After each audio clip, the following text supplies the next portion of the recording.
Doctor साहब इच्छा 8 घंटे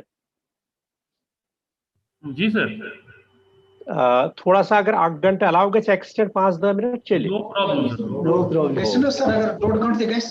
No problem. के provide thank you sir unlimited time Unlimited, sir. Unlimited. Oh, sir. then it is very wonderful. Then it's wonderful. Sir, for Because you, we sir. can discuss things very threadbare.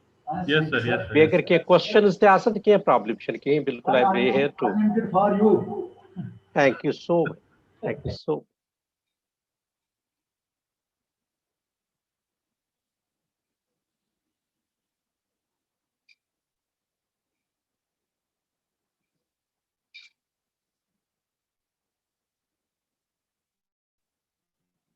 ये light white गसन अगर मंज गई light है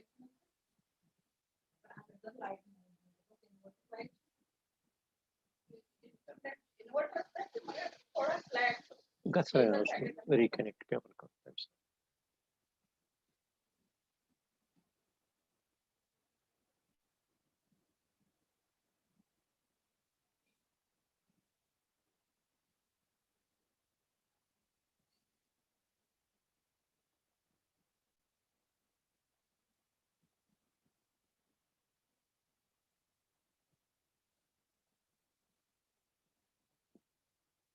As people think, what's in their comfort zones.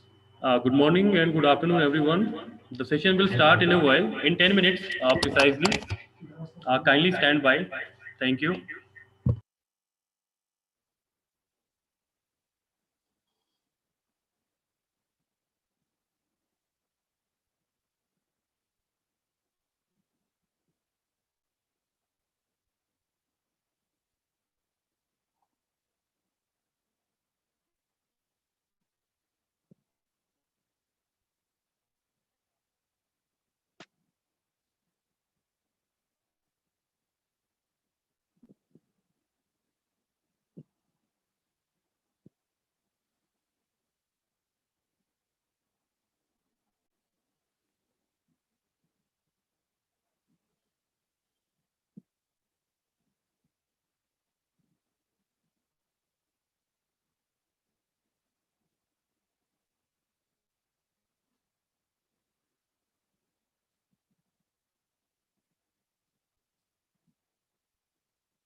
Hello Ishwar sir, am I audible? बिल्कुल ठीक है you are audible yes thank you Thank you sir. is my voice quality okay Yes, sir, it's fine. Fine, sir. It's perfect sir, it's perfect. Perfect.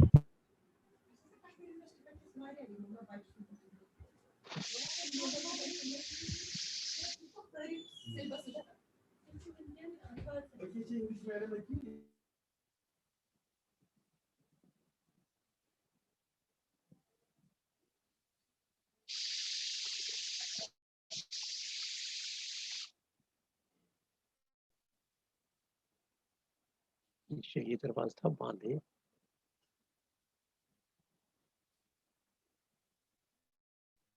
actually we can they can come or अगर we can they can come from that side so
yak fan करून सब बांध yak तो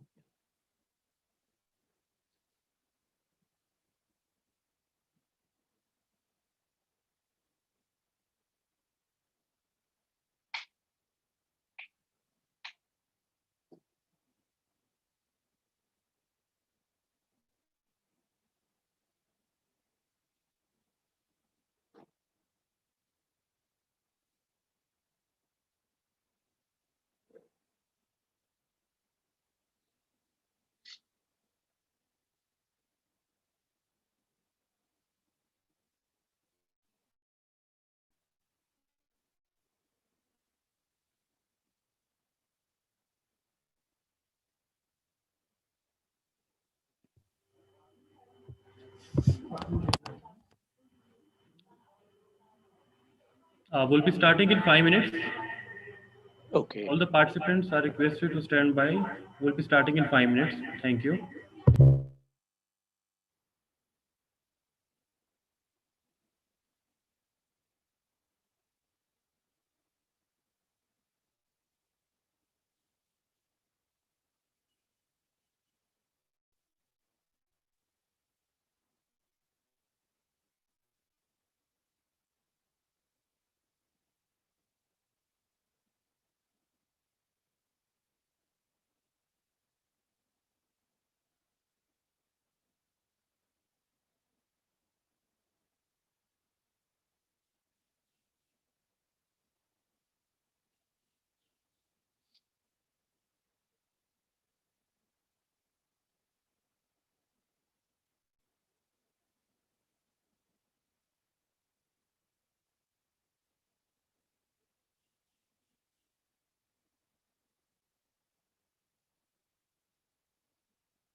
Okay, good afternoon, everyone.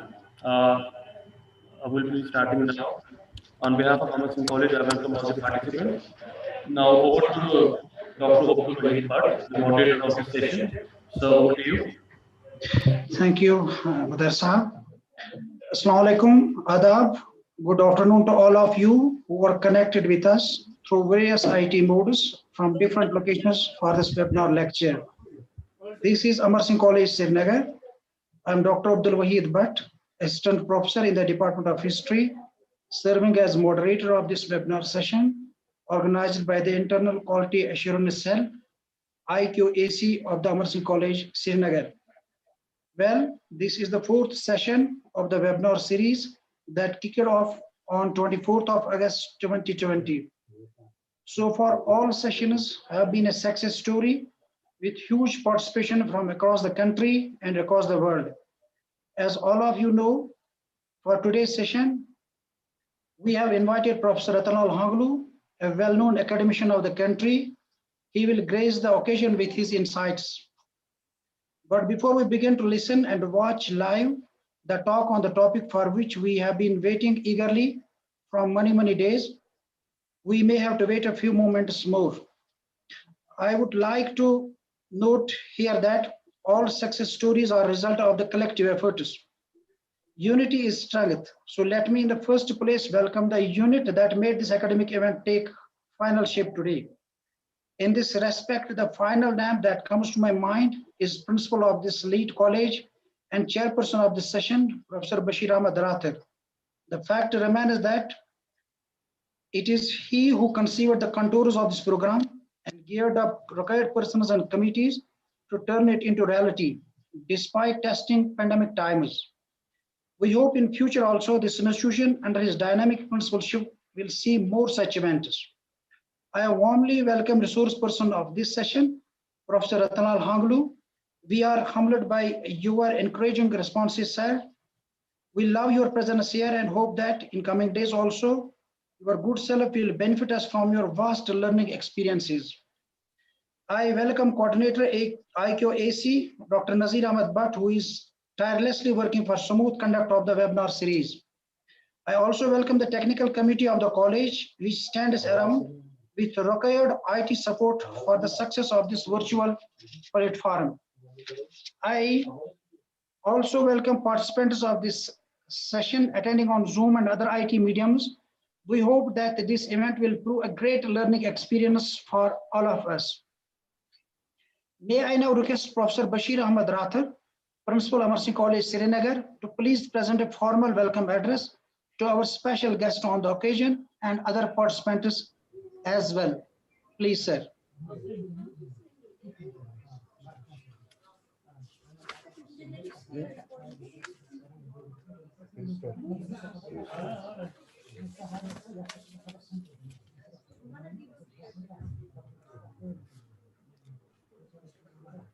Our ever guest, Dr. R.L Hangloo, scholars, faculty from other institutions, and the students. Good afternoon. Assalamu alaikum. Adabars. It is a moment of pleasure for all of us that today we have the resource person, Dr. R.L Hangloo Saab, who is the son of the soil, and I am further delighted that he belongs to my native district, Anantnag, Hangalgund, Kokernag. Adabars. Nice to see you, sir, on the screen. Adab. Adab ji. Great. Nice to see you. Nice to see you. Nice to see you too. Adab. And I have already worked at Anantnag College also. You might have also stepped in Great. some days at Anantnag College. Yes. Basically, I am alumnus of Anantnag College. Right. And served as professor there as there in chemistry. Then also headed the institution for 18 months from that institution to this Amar Singh College. Okay. So I feel really solaced and jubilant to see Ratalal today, our guest speaker. Sir, I, on the behalf of myself, on the behalf of my faculty, as well as student community of Amar Singh College, welcome you with warm hearts, sir. I also welcome all the participants from different corners of the country, as well as from the globe. Amar Singh College was established in November 1913 as Amar Singh Technical Institute to teach students art, culture, and basic skills of carpentry and masonry in 1913. Just I stated. However, in June 1942, this technical institute was converted into Government Degree College under the name of Government Amar Singh College, Srinagar, as a result of bifurcation of Shri Pratap College, one of the eminent and premier institute which was established in 1905. The college stands already recognized by University Grants Commission under 2F and 12B of UGC Act 1956 and was affiliated with the Kashmir University till 2016.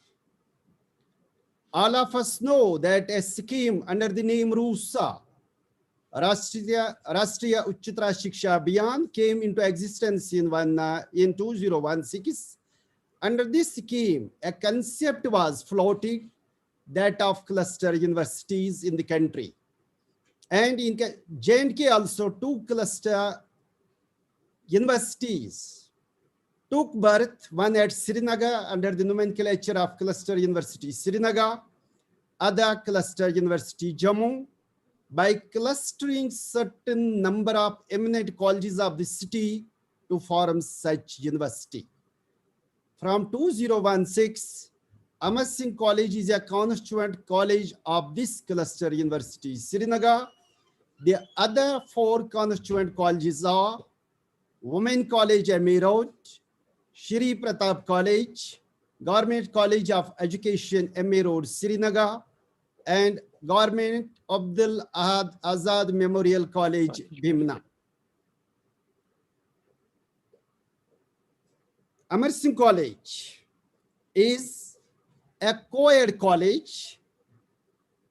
Dr. Ratalal ji may be surprised that it usually used to be a boys' college. Right. But times have changed. Right. It is now a co-ed college. Almost 50% of our students belong to the fair gender. Right. It is lead college out of these 5 constituent colleges of the cluster university. The college is a seat of quality teaching learning, offering programs at UG, IG, and PG levels also. I am jubilant here to inform that we offer UG, IG, PG instructions, UG, IG in 32 disciplines, Okay. and PG program in geography, sir.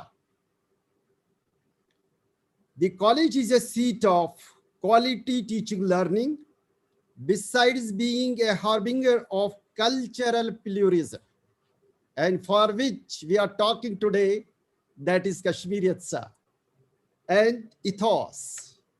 The college is marching ahead, attuned with the state of the modern, state-of-art digital pedagogy, with a vision of achieving excellence in all curricular and co-curricular activities.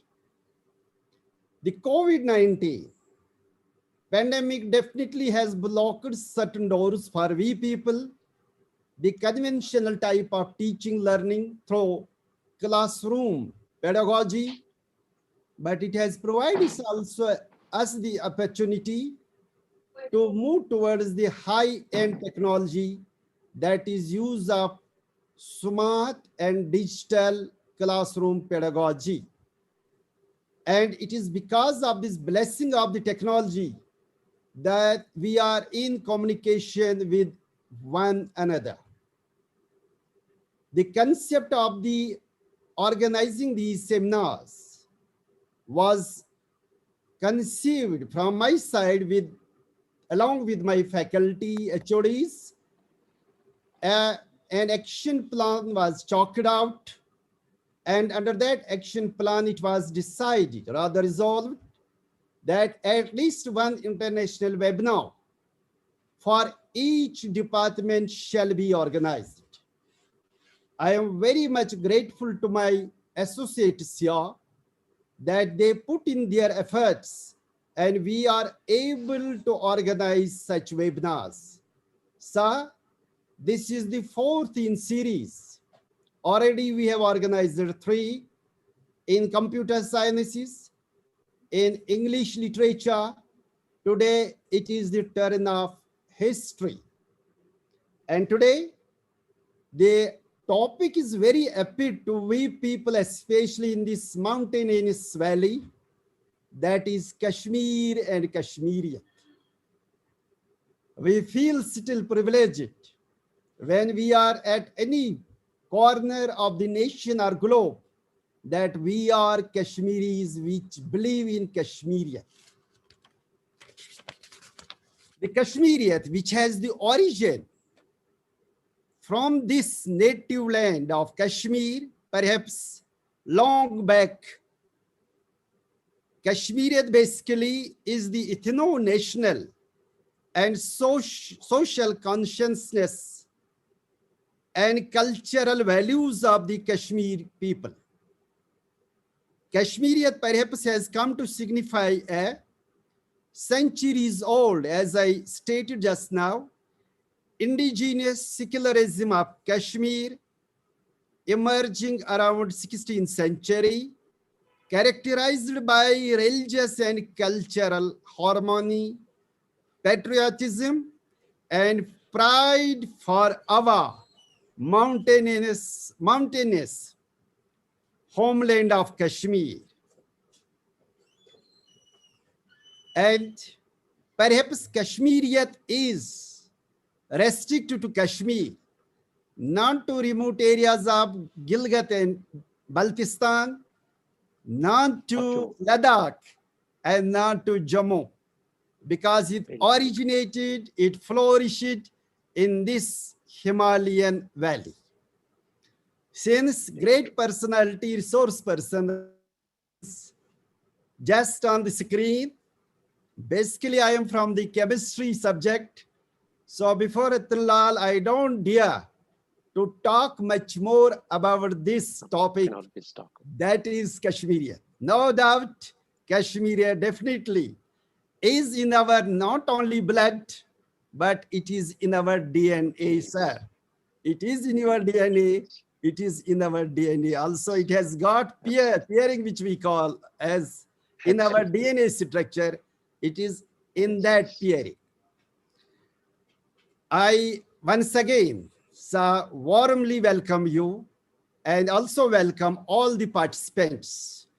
And we will be today enlightened and enriched to listen to our ethos, cultural ethos, religious harmony, and respecting each other. Perhaps Kashmir has been initially the seat of learning in Buddhism and Shaivism. Later on, Sikhism also came here and Islam also came here. But it has this, Kashmiriyat has this quality that it embraced all these religious thoughts without any discrimination to one or other.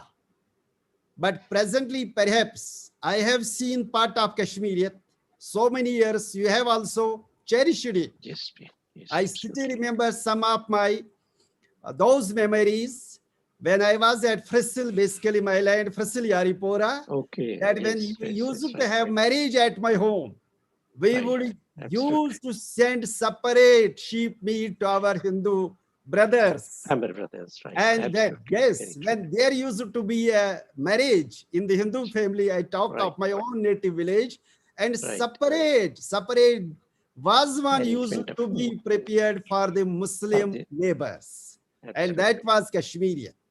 And that is still living in this part.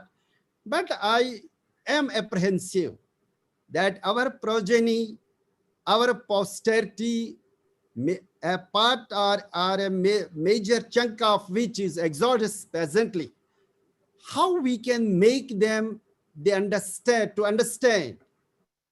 Kashmiriyat is. Perhaps we have a challenge presently and future also. We will have a challenge to convince our progeny, our posterity, that what basically Kashmiriyat is. And they may rebuke us in the way. Perhaps it are the gone are the days when this Kashmiriyat you are talking about, perhaps it has not knitted the nets, these threads presently, perhaps threads are broken. Absolutely. That is perhaps a challenge that is concern for all Kashmiris, whether they are presently in the valley or outside the valley. So, without wasting time, Ratalal ji is anxiously waiting, and we are also anxiously waiting to listen to you, sir. I hand over to Dr. Wahid Saab to carry on proceedings of today's events ahead. Thank you very much. Adabas. Thank you, Principal Sir, for these valuable remarks. You have been a great source of inspiration for academic activism right from the day you took the charge of this institution. Thank you, sir, once again. Now, before I formally invite our today's expert, Professor R.L Hangloo, to deliver his talk, let me give a brief introduction of his academic journey from the Hangalgund village of Kashmir Valley to the global academic acclaim that he has achieved. Professor R.L Hangloo hails from village Hangalgund, Anantnag, Kashmir. He is the son of the soil. He had his early education in his native village, Hangalgund. He passed matric from the government high school, Kokarnag, and graduated from government degree college, Khanabal, Anantnag. He completed his master's in the discipline of history from the Department of History, University of Kashmir, Hazrat Bal, Srinagar. He did his MPhil and PhD from the Center for Historical Studies, Jawaharlal Nehru University, New Delhi.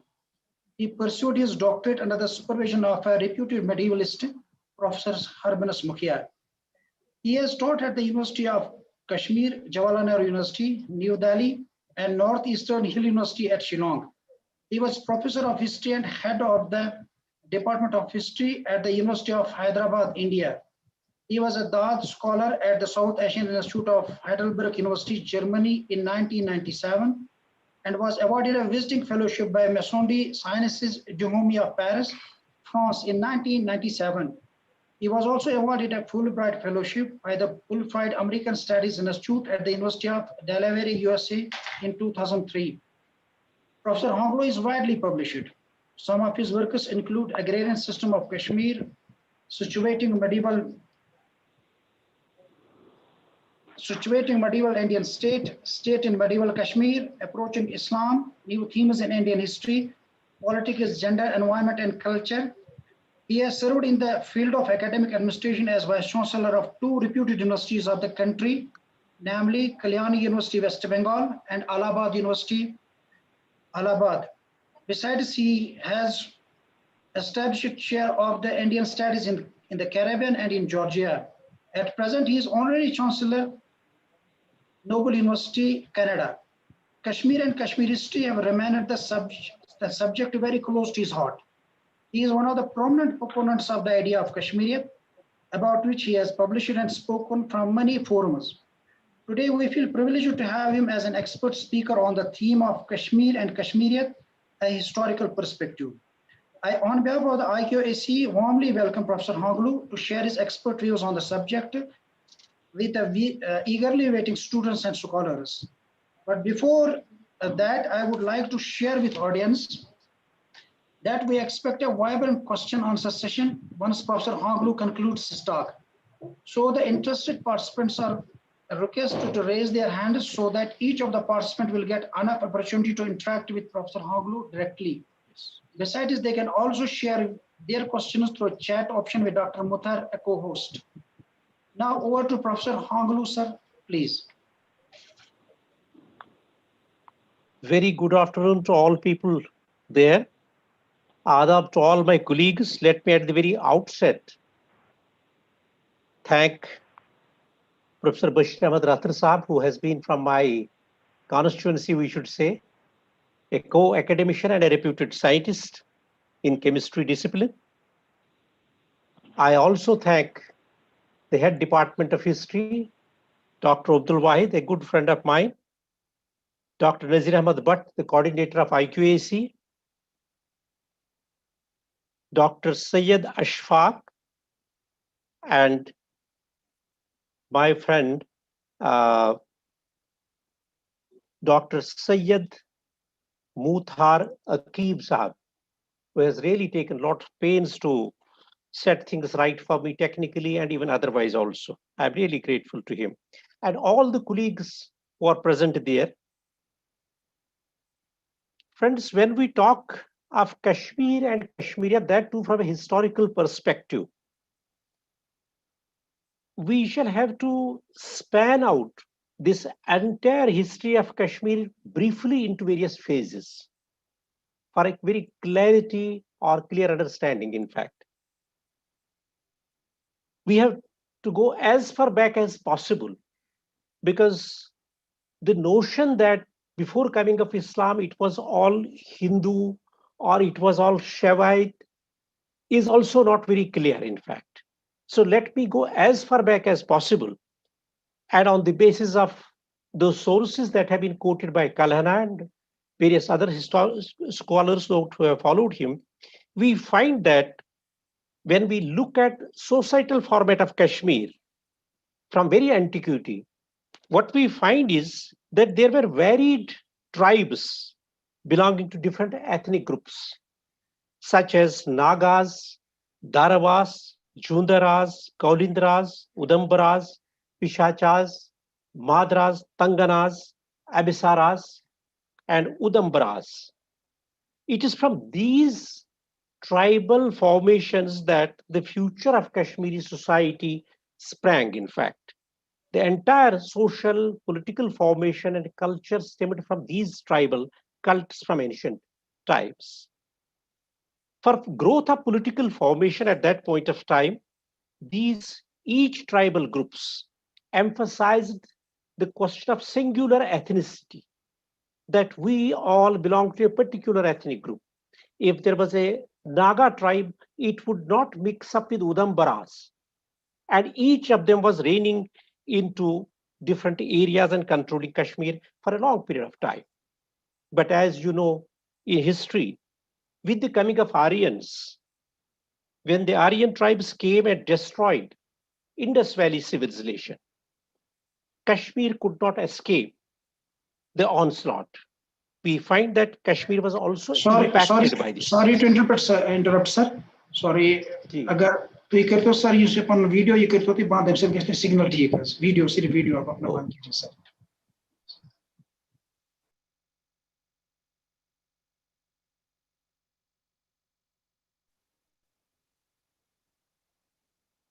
एक second, how do I do that?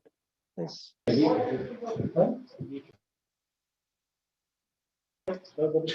Sir, can you सुनते थे sir? ठीक, it's okay. Thanos on. Okay, thanks, sir. Continue, please. I can now. Is it okay? It's okay, sir. It's okay. It's okay, sir. You can use video also. Okay. Yes, okay, sir. You continue, please. Right. So we were talking that basically this society of Kashmir is the tribal-based society. I'm talking of early Neolithic period, in fact, that these tribes could not remain isolated for a long period of time. We soon found that during Neolithic culture, the society became open after the Aryan conquest and open for Persians, for Arabs, for Mesopotamians, for Egyptians, for Greeks, for East Europeans, For Central Asians, Chinese, Afghans, Turks, and even Sumerians, all these began to enter Valley of Kashmir and interact with the local population. Even much before Islam was introduced, Kashmir also began to interact with various parts of India because we have an interesting reference that the local king Jaluka called himself the son of Ashoka. He was not the son of Ashoka, but that was to show a kind of political affinity with the Mauryans. Until then, people we find they worshipped various natural forces. Alongside these, mother goddess cult worship was there. Fertility rites, as it was in various other parts of the world, or preliminaries of Shaivism that had evolved into Iran, into Central Asia, into Indus Valley, that had also begun to make impact on Kashmir. Then we find that among these autochthonous elements with various communities, Kashmir gradually began to evolve its polity and its theistic ideas.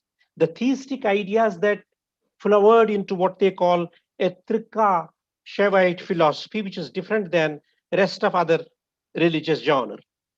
It's in this period that the foundation of Kashmiriyat was laid at that point of time. We'll come back to Kashmiriyat much more leisurely after I reveal this historical phasing out.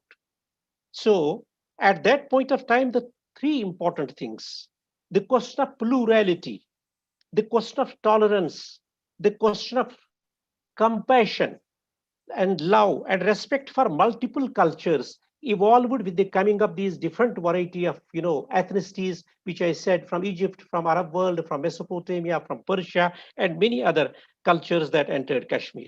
Because these people, this I am telling that even before coming of Islam, we do find Mesopotamians, Arabs, we do find other people also interacting and coming into Kashmir. One of the interesting feature that we have to note down here, which would be useful when we are articulating the question of Kashmiriyat, that useful thing is that all these people, if Aryan tribes came, they were assimilated by the Kashmiris at that point of time. The Aryans would not claim their descent as Aryan. They began to claim their descent as Kashmir. We find all these groups coming from big civilizations like Mesopotamian civilization, Egyptian civilization, Arab world, and other places, in fact. But each of them began to take pride not in their Iranian descent, not in their Egyptian descent, not in their Arab descent. They began to take pride in their Kashmiri descent. They adopted their home and upheld the Kashmiri tradition above their original traditions of their ethnicities. And that was how Kashmiri culture evolved as one of the most dominant and superior cultures, because when so many ethnicities began to adopt. When Aryan tribes came from Iran, they brought their own value system. And their ideas, their art, their institutions, their knowledge, their technology, their architectural forms and art forms. And this led to the evolution of various thinkers along with the knowledge system within the Kashmir. We do find much before the evolution of Shaivism also. Today, people are talking about the yoga philosophy by Patanjali and so on. Or we are talking in the neighborhood. The world's famous grammarian like Panini. Panini was basically an Afghan. You see, he was living in our neighborhood.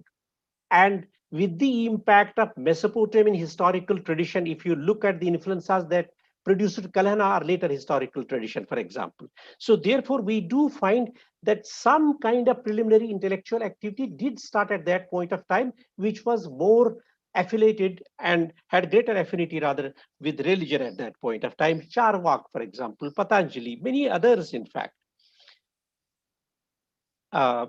They also introduced the tradition of history writing in later part of the 10th, 11th century. Kashmir occupied another interesting feature that evolved during this period of time was that Kashmir also began to occupy, which I am often pleading for, it began to occupy a position of centrality, that a Kashmiri could go to Trans-Himalayan region, Kashmiri could go to Western Europe, he could float into Eastern Europe, he could go to the rest of India. So this was the centrality of Kashmir's topography at that point of time. And Kashmiris began to do a wonderful business because of pastoralism at that point of time with various countries. But then another interesting development took place, the evolution of Buddhism. You see, if you look at the teachings, the initial teachings of Gautam Buddha, Buddha says that there is only place in the world where really Buddhism and religion could be pursued, and that only place is Kashmir. He mentions his own tongue, which is recorded, in fact, in the documents, that it is the only best place that we can evolve any religion. And we do find Kashmiris at that point of time. There was nothing like a Kashmiri Pandit or a Kashmiri Muslim at that point of time. We had Buddhist bhikshus. I am talking of early period. We will talk about the Islam and this identity of Pandit also later, in fact. So what we find is that at that point of time, the Kashmiris as bhikshus had also developed a wide outlook. We have references to a person called uh, Gunavardhan. Gunavardhan, you can see today we feel that it's very difficult to go to Delhi in pandemic. But look at Gunavardhan in 200 BC, he went to China, he went to Japan to spread the Buddhism. Likewise, we have hundreds of people, we have their names and the histories available in some of the archives in Sri Lanka and Tibet. Then came a new phase. After Buddhism reached the peak, then came a new phase. And with that, we find Buddhism began to decline, both because of its internal contradiction and also because of the policies adopted by the governments, succeeding governments at that point of time, that facilitated the coming and promotion of Shaivism at that point of time. We have a important source in Rajatarangani and many other texts, if you look at Jatakas, if you look at various other ancient histories, how Meherkula and Nara, the two important rulers, destroyed all Buddhist monasteries and viharas. Religious, you see, destruction of religious places or places of worship, in fact, is not peculiar to Kashmir. It is very peculiar. It is rather specific to various other regions of the world at that point of time. So this destroyed all the religious institutions. These are Buddhists, Shaivites destroying the Buddhist institutions at that point of time. There's no Islam at that point of time. Let me make it very clear. One of the advantages, in fact, after this destruction was that it enriched Kashmir's literary tradition. You see, I would like to tell you one thing here, in fact. You see, from 1919, Kashmir has been, Kashmir and Kashmiris of all religious, denominations, have been in serious crisis. But if you look at the amount of literature, if you look at amount the art, if you look at the history writing, if you look at the scientific innovation, the Kashmiris have very significantly, contributed during this period of time, which was not practiced at that point of time. You look at, we have dug up all the archive of Sufi music. It was before 1990, you could rarely find Ahad Zargar and somebody else. But we have dug it up all because we began to explore our culture more and more. So likewise, after the decline of Buddhism, we find that the intellectual tradition began to place itself in Kashmir, which redefined the identity. It is at this point of time that the Kashmiri who was a bhikshu began to become a pandit because of Sanskrit learning at that point of time, because of scientific learning at that point of time. And one of the important advantages in the post-Buddhist phase was when Shaivism began to progress further. It destroyed the institution of caste, which would have been one of the greatest hurdles, impediments to development of Kashmiriyat in later period of time. So they destroyed the caste-based society, and Pandits at that point of time began to become very distinct kind of community in Kashmir. Then came another phase. We have Turks coming. Turks at that point of time, we find many Indian societies. If you go to Vijayawada, for example, which is interior of coastal Andhra, a Muslim is not being referred as a Muslim there. Muslim is referred as a Turka. These are the words still goes used at that point of time. That is because right from Vijayanagar Empire, post-Sangam age, post-Om age, you find that Turks were preferred as best craftsmen and soldiers. In Kashmiri language, if you go to villages, Professor Rathar may know it well, he's from Frisal, as he was telling. He may know it very We used to in villages called, the first kind of crow, the sleeper, wooden sleeper, for example. We used to call Turkishan's crow. Turkishan means basically the Turkish fellow, though it was a small thing, but it had important technological significance. Because if you look at all the Kashmiri temples, the gilt parasol of the temple and construction was carried out by none other than Turkish mason. This is clearly stated in Raj Tarangli. So therefore, these Turks used to come in the post-Shavite phase. They used to come as soldiers. They used to come as craftsmen, as an engineers. We find as technicians. But then we find that Turks brought a new religion after the Islamic conquest took place in Central Asia.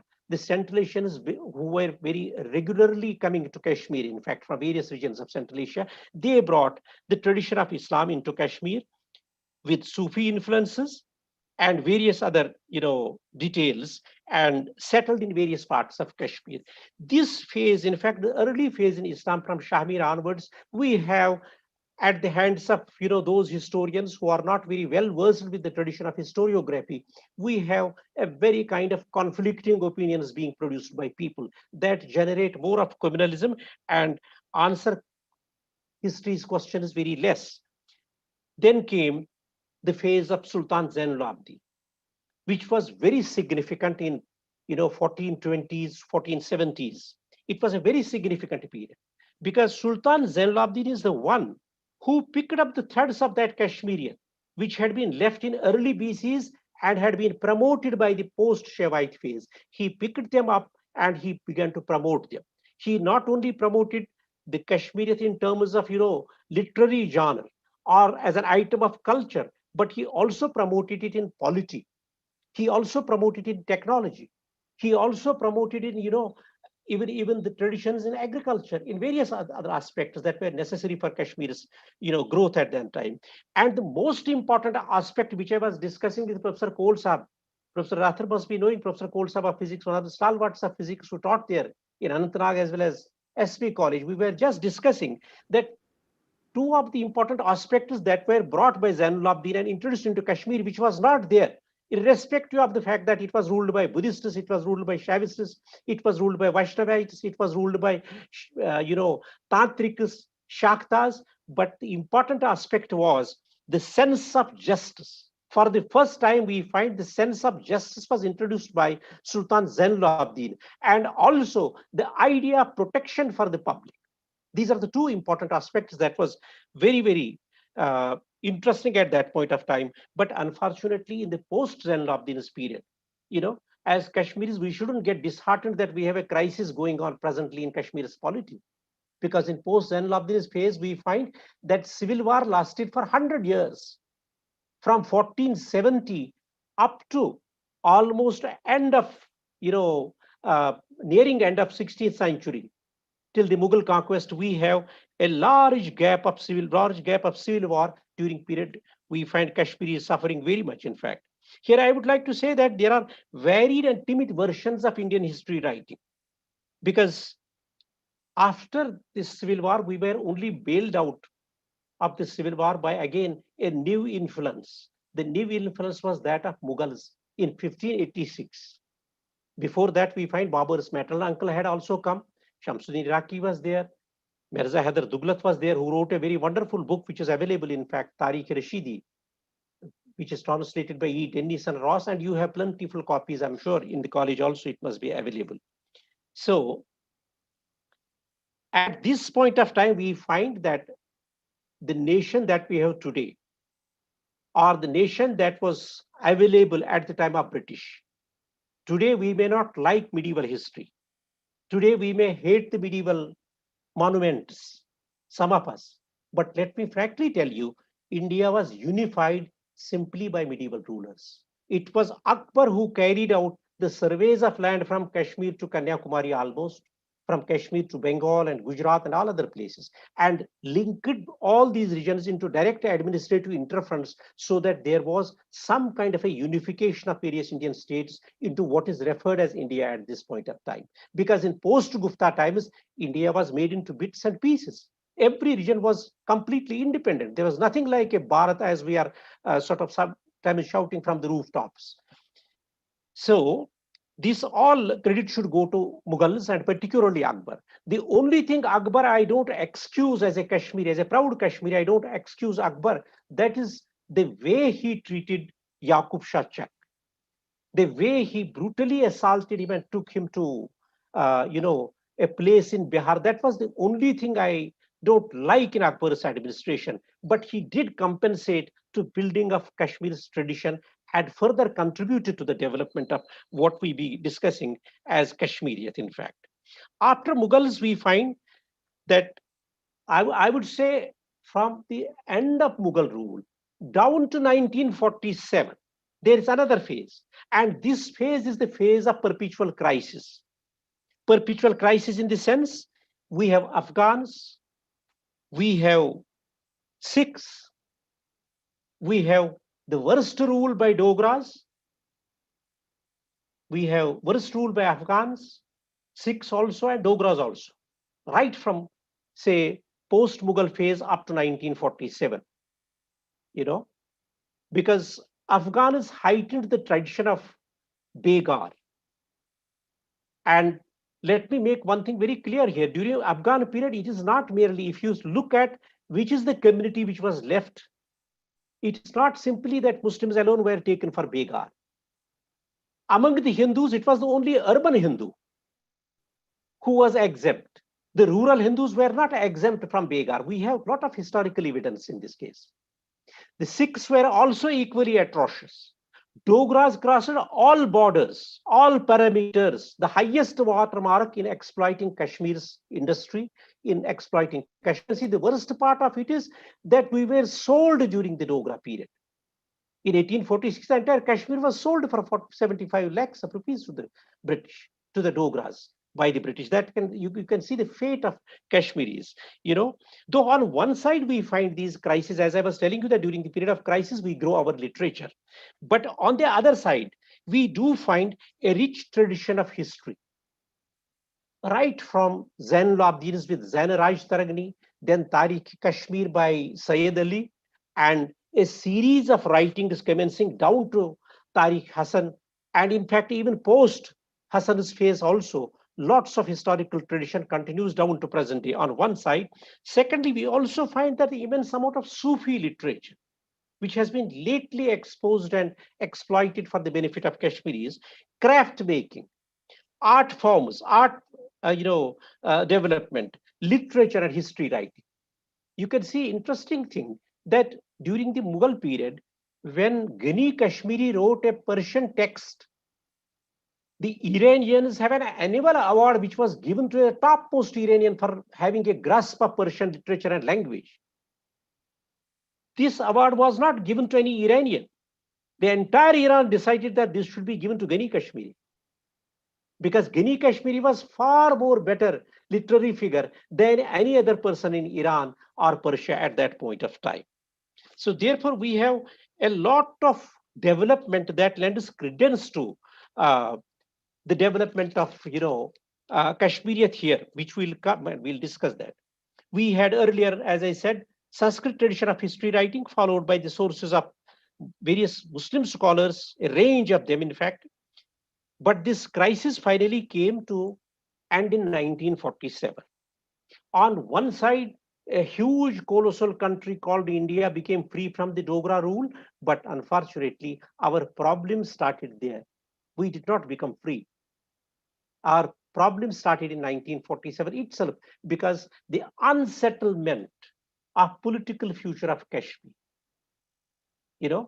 it was not settled for all times to come, and we continue to be victims of that even today. What happened in 1947? What happened in 1953? What happened in 1965, 71, and then ongoing suffering of the community on both sides. And what we find is that there are complex political approaches that were adopted by government of India, that were adopted in terms of, I would say, ad hoc political approaches that were adopted.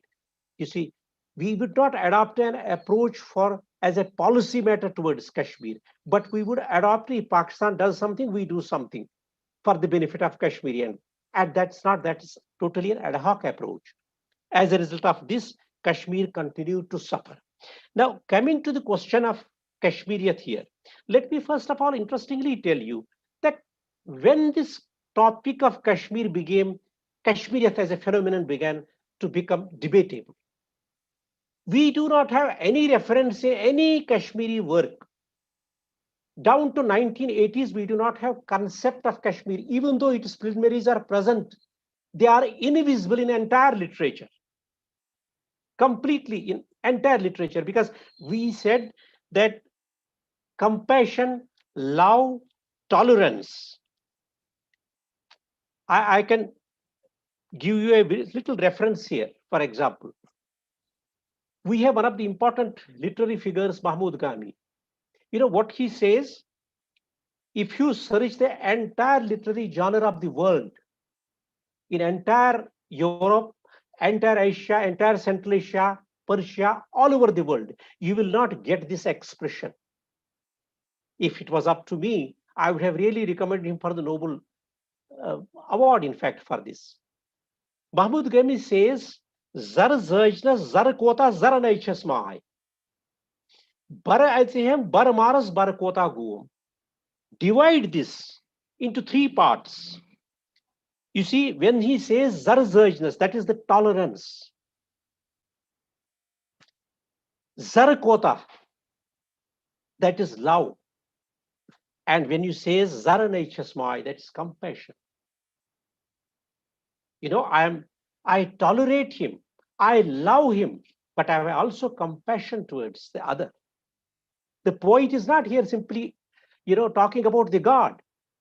And in second sentence also, you find exactly the same thing. Baraj, a great desire, affection, love. Barmaras, again tolerance. Barakota go.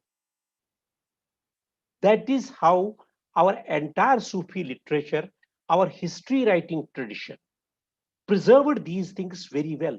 Today, a Hindu or a Muslim, both sides, if you look at the radical people, they are distorting both sides of history. A Muslim radicalist or communalist, a Hindu communalist, both of them are destroying it. But look at Tariq Sayyid Ali. If you read Tariq Sayyid Ali of 14th century, I have a copy. I thank Mr. Muhammad Amin Rafiqi, one of the workers in Central Library of Kashmir University, who sat with me and gave me a complete copy made of it. If you look at the Sayyid Ali places very clearly entire structure of Kashmir and says, look here, how we converted people. Even if force was deployed somewhere, he does accept it. He does not hide like modern historians. He accepts that it was done here and it was voluntary here, it was forced here. And this tradition continues, you see. You look at, for example, Baharistan Shahi author. The author kept himself anonymous because he belonged to a Shia religion, for example, within Islam. But he does not hesitate. You see, he sacrificed his name, but he wrote the most objective history of that period during Mughal. That is what is Kashmiriyat. We'll come back to this point again. So therefore I said that the elements of Kashmiriyat were present from the day that tribal society began to accept the Turks, the Greeks, the Egyptians and others. From that day onwards, they developed this compassion, tolerance, and which was each time it was enriched, in fact, in course of time. That's very vivid in our literature and in our history also. But who used the term Kashmiriyat first time? It's our politicians. Among Indian politicians, who said there is something wrong with Kashmir? I would be really delighted to know. None other than Narasimha Rao, when Kashmir went totally out of hand, because Narasimha Rao knew Persian. He was well versed in the history of Kashmir. He was the master of 12 languages. He was not simply as a prime minister, a political element, but he was a great literary giant also. So it was Narasimha Rao who used it first time when Kashmir did not get resolved. He started looking at the roots of, he said, there is something wrong that has gone with Kashmirian. And look at the politicians. Politicians wanted to hide the crisis, therefore they threw the blame on the Kashmiriyat itself. That Kashmiriyat has to be invoked.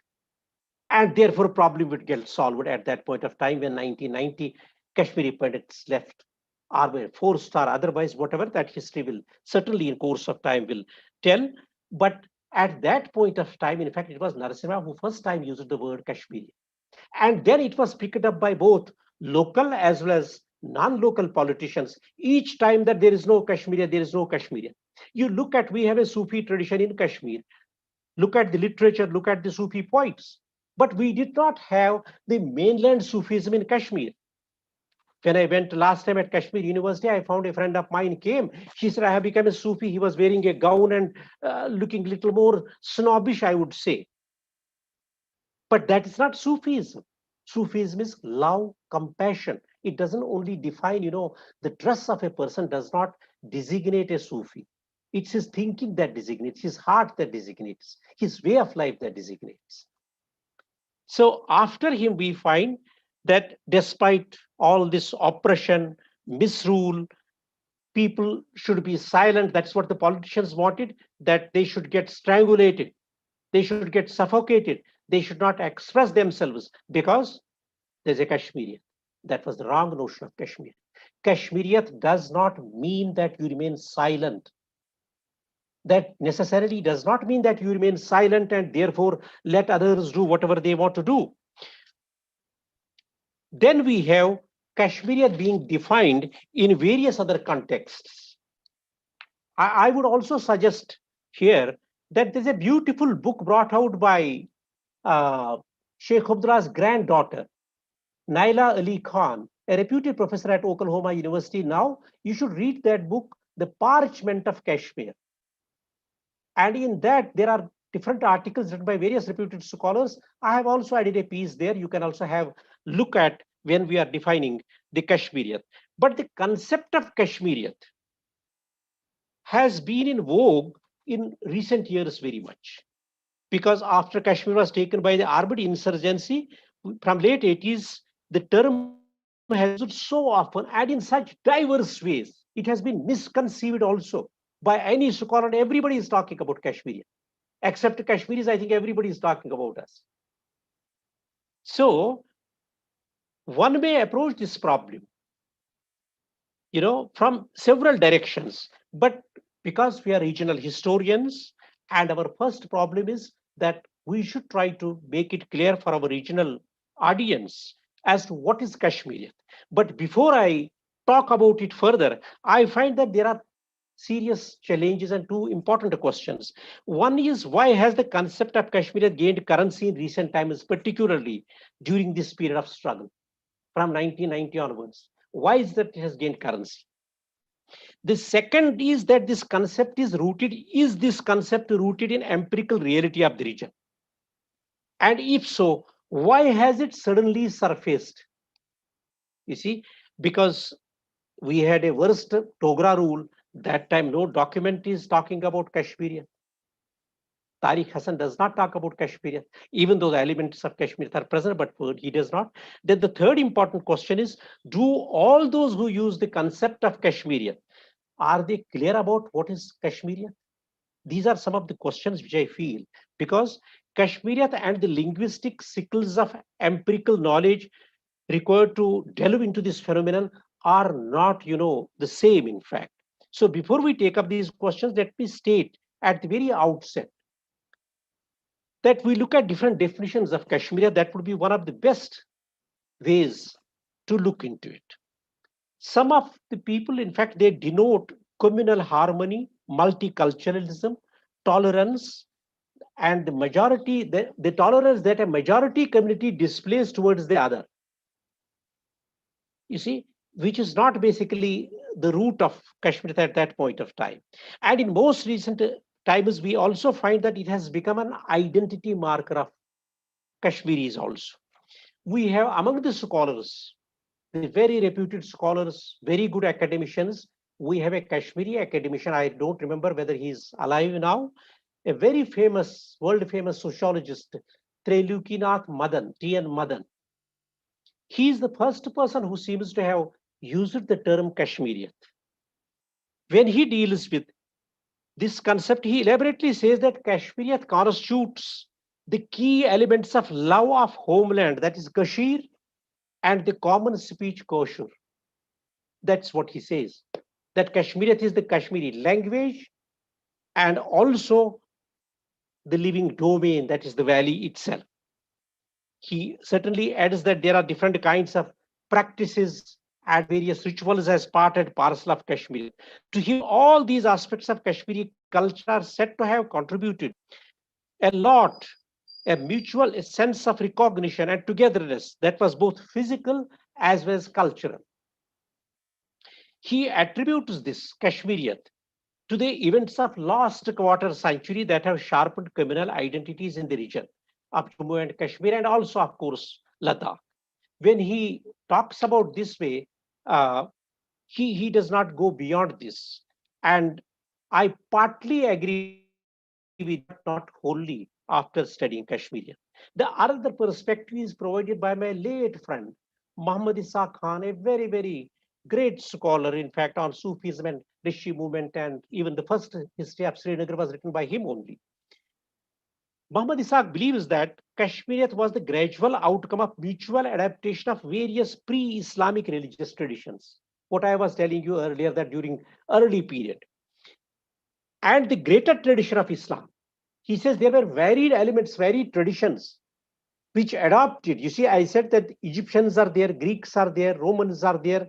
There are varied traditions that are brought in. But when Islamic tradition was brought in and that was also tolerated, that is what made Kashmiriyat much more stronger and real. To him, the most profound exemplars of this dialect were the Rishis, the Hindu and the Muslim Rishis. He says that they are the real founders of Kashmiriyat. And the dialect was mystical religious experience as part of Kashmiriyat and universal love. The maturation of Kashmir was, however, impeded, even distorted, as he argues, by the fabrication in mid-19th century of Jammu, Kashmir and Hindu polity. He says it is the Dogra polity that destroyed the Kashmir. It is not the present influences only. It's at that point of time that Kashmir was destroyed. So if we understand Professor Khan's version of Kashmiriyat, it refers to a historical promise which was not fully realized. Khan has examined a huge body of evidence of literature, both religious and secular, to grasp this. Then, after that, the third person who dealt with this was one gentleman called Aditya Sinha. Aditya Sinha claims that Kashmiriyat was shaped as early as 14th century, thus partly lending credence to the argument of M.I. Khan. But M.I. Khan goes further because he says pre-Islamic tradition, that it started there. It must have slowly traveled because there are historical interruptions of crisis. The civil war is there. Even destruction of Buddhism is there. Even destruction of Vaishnavites is there by Shaivites, in fact. The killing of Damaras by the Harsha. There are lots of periods of this crisis. But then there are other opinions also. Aditya Sinha claims that it was shaped in early 14th century, but another view is that Kashmiriyat is not an ideology as some people superimpose it today. But on the contrary, it's a pattern of behavior dearer to Pandits and Muslims alike, that both of them have equal amount of Kashmiriyat in their hearts. It totally depends on how do they display, and today we are displaying that. Kashmir is also identified with the sense of existence of general amity, or more perceptively, of subtle sense of mutual support that was not wholly free of tension. You see, when there is a Kashmir, the Kashmir itself is not promising heaven. There would be tensions, there would be internal contradictions, but the foundation of this Kashmir is so strong that there will be again coming together. I will tell you an interesting example here. You see, when crisis took place in 1990 and the Pandits left, what did general public expect all over India or other places? Even if there is a Hyderabadi Muslim and a Kashmiri Muslim, irrespective of the fact that the Quran is same universally. But if there is a Kashmiri Pandit, the Muslim would feel more comfortable because his language, his genre, his nostalgia, his ecology, his topology, his pathology, everything is same. Likewise, the Kashmiri Pandits have been staying in Pune, Delhi, Jammu, and other places, but they have not been socially very communicative with the other communities. It's again that they would prefer that only Kashmiri Muslims. That is what is Kashmir when we look at Adit Sinha and these different reviews. The mutual support that was not wholly free of tension. It also refers to pluralistic culture of tolerance that does not represent syncretism. But it represents, that's what the opinion is, that it does not represent, but I would say it represents syncretism. Working within the contemporary crisis ridden scenario, when we look at, we have a Pakistani scholar who is a radical Muslim, Suhail Shauqeen. He says that when the crisis in Kashmir vitiated the intellectual atmosphere, I think he seems to be a little angry with Kashmiris. He says that when the intellectual atmosphere was vitiated in Kashmir, the concept of Kashmiriyat was derisively characterized by some as a hoax. He refers to Narasimha Rao. And also a curse for Pandits. That's how to him, it means that Pandits were living at the mercy of majority community as second-class citizens. As Hindus and Christians today in Islamic states like Pakistan and Bangladesh, I think somewhere he's accepting truth about Pakistan. And he's applying the same story here. That is what the Suhail Shauqeen says, but we have a different answer. Suhail's argument leans towards communal characterization of the concept of Kashmiriyat. My point is that Kashmiriyat, which was a wonderful concept to uphold, the togetherness of the communities, plurality, tolerance, compassion, and love. But what has happened that even this Kashmiriyat concept itself has been communalized. And the characterization of concept of Kashmir, particularly when he states that Kashmir consists of inevitable elements of secularism and nationalism, without which two constituent elements of Kashmir cannot be conceived. You see, when he brings in the question of nationality, he is talking in terms of larger nationality. He is not talking, I would accept his argument if he would have talked about sub-nationalism of Kashmir. He is not talking about that. He links it to larger question of nationality, which is not true. In other words, Kashmir is nothing but a hodgepodge of these two ideologies is being posted upon minds of Kashmiri Muslims through electronic and print media. That is another version of a Pakistani scholar, that Kashmir is nothing but it's a hodgepodge of ideologies that's being foisted upon the minds of Kashmiri Muslim through electronic and print media. As a Muslim, it is obligatory on us, he says, to judge both these ideologies within true Islamic perspective so that we may not be in a position to accept or reject the same. I would really, at the end of it, I will also illustrate some other interesting perspective by a local gentleman who happens to be a Sufi, but also an intellectual, also of high order. Which provides answer to this question when he says a true Islamic perspective that we may be in a position to accept or reject the same. But Kashmiriyat and Islam are not, it is not emanated from Islam or any particular religion. But at the same time, Islam and Kashmiriyat are not contradictory forces. We'll come to that soon. So as a Kashmiriyat is undoubtedly an un-Islamic rather than anti-Islamic ideology. So it is very strange on the part of those who have devoted and utilized the capabilities in promotion, dissemination of the nationalistic kind of ideal. And that's detracted from the basic principle of Kashmiriyat. The Indian mainstream nationalist interpretation holds this regiment of Kashmir as the bedrock of Kashmir.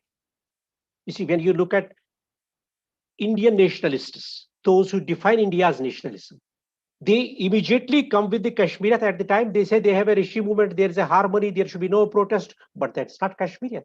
That is a kind of nationalistic perspective which is being imposed on local. And if they would have allowed to come their own ideas, I am 100% sure that have provided solutions to the problems of injustice in Kashmir. But that has not happened. Even as the alien Sufis, sultans who ruled Kashmir worked so terribly to bring about unique cultural society in Kashmir, as we refer to Zain al-Abidin, that during his very period of about 2 centuries, in fact, we find during the period of Sultanate, and more rather Mughal period also, the valley was blessed with great spiritual saints of every religion. We have the Shaivaite saints of mystic order, we have Saint Poetess Laleshwari, we have enlightened and tolerant Nundarishi, we have secular and noble ruler Zain al-Abidin, and Sheikh Hamza Makdumi, who followed them and is known to have walked barefoot from his Khanakat Hari Parbat to Nundarishi's Ziyarat at Char. And between them, these great souls, there are sayings that constitute the complete, bedrock of Kashmiriyat when you explore them more and more. Because of time, I am just sort of jumping, I would say. True that the rapprochement, there is again the Hindi scholarship from the mainland. When they did little research, they brought in the idea of Bhakti saints and Sufism having contributed to Kashmir. You see, we do not have a Bhakti movement as in the rest of India, it is there. We have people who have talked about harmony much before Kabir, much before Tulsidas, much before Sufdas, much before, even Nizamuddin Auliya and others. So therefore, our tradition has not to be collated with the national tradition. The kind of characterization of Kashmir does reflect that persuasiveness rooted in Indian mainstream nationalist narrative rather than in the ground reality in Kashmir. The difference between the principles of Sufism and local Rishi movement and its attitude towards people in Kashmir has to be understood. All Sufis and Sultans of Kashmir were not alien. So employing such generalizations about constructed unicultural society of Kashmir amounts to nothing new in such arguments, except the attempt to place medieval Kashmir at par with various regional medieval Indian Sufi and Bhakti movements. Therefore, there is no harm in putting the concept in the context of time, but their fabrication of homogeneity between mainstream and Indian culture and Kashmiri culture proves to be ephemeral in the light of historical roots of this crisis that Kashmir region and Indian state have shared, which actually has not been shared. I'm sure if they should have shared at that point of time in medieval times, things would have been different in modern times. Here, I would like to emphasize one important point. If you look at the historical basis, is that if you look at medieval Sufi and Bhakti literature of India, various parts, particularly North India, the mainland, UP, Bihar, when you look at Bhakti saints, they are pleading for harmony because there's disharmony. There's a disharmony of not communal disharmony, but within the religion, there's a disharmony on the basis of caste. You see, there's a disharmony. That's why Kabir is pleading for harmony. But look at Kashmir. The difference between, I'm trying to illustrate the difference between the rest of India and the Kashmirian. The Kashmiri difference is that there is harmony, and that's why they want to promote it. While as in the rest of India, there is disharmony of caste. What the Shaivites did, they first of all abolished caste system. Then they talked of harmony before that also and after that also. While as there is disharmony of caste even today. So the separatist perspective is that Kashmir has an eternal concept, another characteristic at the hands of those friends who plead for separation. Their perspective is an eternal concept, denotes Kashmiri identity, thus raising issues about settlement of political future of Kashmir. They are the ones who link it to political. You see, everybody is trying to grind his own axe. I think dispassionate scholars only can provide answers to Kashmir. The main flaw in their argument is that the identity that separates are articulating cannot enable pursuance of substantive political goals. If Kashmiri identity has to be bedrock of separatism, it needs more skillful historical treatment. And then it is not part of Kashmiriyat at all. Firstly, in the way of understanding uniqueness that embraces all Kashmiris, irrespective of their religio-cultural identity and socio-political shades. On the other, We also find otherwise ill-defined Kashmiri identity and blind adherence to real disadvantages in articulating Kashmir's future, whether at political or any other level, can only mar future generation in a variety of ways, which we are not becoming aware. So that is how the separatist, but if you look at the Hindu rightist, how does he define? The Hindu rightist is defining Kashmir simply as a concept developed in time by pseudo-intellectuals of Srinagar. You see, that's how they say. That is the pseudo-intellectuals of Srinagar, who enjoyed the patronage of elite of the valley. According to them, after accession of J&K to the Indian Union 1947, the Indian state began to project Kashmir as a symbol of its so-called secular philosophy. They are holding Mahatma Gandhi responsible for this because they say that Bengal, there was communalism at 47. Bengal was partitioned, but it was partitioned in 1904 also. It was partitioned during Sher Shah's time also. And secondly, because Punjabis also got divided, there was killing on the both sides of the border. Same thing happened in Bengal. And Mahatma Gandhi said at that point of time, I have a good ray of hope and I have seen, the great light of harmony in Kashmir only at that point of time. So they are targeting Mahatma Gandhi, saying that what you saw in Bengal, what you saw in Punjab, it was the same thing in Kashmir. Where is the cost of Kashmir? They say the Kashmiriyat is fostered by government of India and imposed on Kashmiris, and that they don't agree.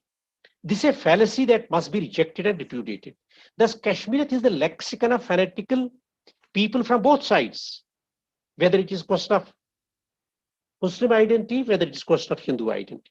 There is no strength in this argument. Rather, on a more cynical note, one cannot help wondering who will bury into the hypothesis apart from perpetrators of Hindu or Muslim criminal historiographers.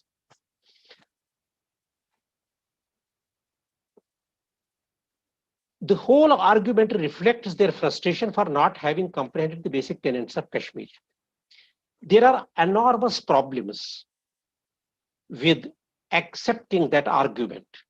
The national conference regime was seen remotely bothered about impressing the Indian nation state about its secular credentials because it represented a Muslim majority state, which it should not have, because that was a natural historical circumstances that they had inherited. We need some kind of a general sensitivity within which to judge the social and political strains that were confronted by the national conference for the structural alteration of Kashmir's polity at a time when colonialism was collapsing and a new nation state was emerging. The hypothesis of Hindu rightist authors vividly illustrates how these authors have succumbed to pitfalls of hiding their inability to comprehend the basic issues of this phenomenon as Kashmir. We should always remember that it is the validity of facts, the effectiveness of generalization, and integrity of argument that lends credence to reconstruction of history and not the loyalty to prejudice. We have one of the historians whose PhD thesis I had the privilege of having been the examiner, Sitan Vidmalam. He feels that in Jammu and Kashmir, the cultural prejudice is represented by Kashmiriyat. In Tamil Nadu, it is represented by demand for separate Dravid Nadu. And in Bengal, it is represented by strong Bengali spirit. Everybody is hell-bent on linking us to unformulated ideologies, undefined ideologies from various parts for this linkage's sake. But that is not Kashmiriyat. Kashmiriyat does not restrict other influences so far they are good for adopting an assimilation. But then at the root is a Kashmiri, as I said, that people coming from various, a civilization like Arabs, a civilization like Egyptians, a civilization like East Europeans. But all of them are saying that we uphold Kashmir as predominant and we subordinate other traditions to the Kashmiri. Walben's study reveals that he is cautiously content while outlining his views, but appears reluctant to definitively formulate his opinion because he has made no attempt to find any comprehensive explanation for the trend he observed, but has made a broad conclusion with no specific clarity, given the amount of knowledge that's available to the student. We have another interesting scholar, you people must be knowing her, Professor Nasreen Ali. She is from Pak-occupied Kashmir, I think. A very good writer. She has also, because I think there is some amount of Kashmiriyat in her genes, so there she has also assimilated to a greater extent this tradition. She says she examined the concept of Kashmir and she states that the term Kashmiriyat refers to a political project of Kashmiris constituting a national community. She restricts Kashmiriyat simply to Kashmiriness, which she says is general quality of being a Kashmiri, being a tolerant Kashmiri, being a Kashmiri who believes in pluralism, being a Kashmiri who believes in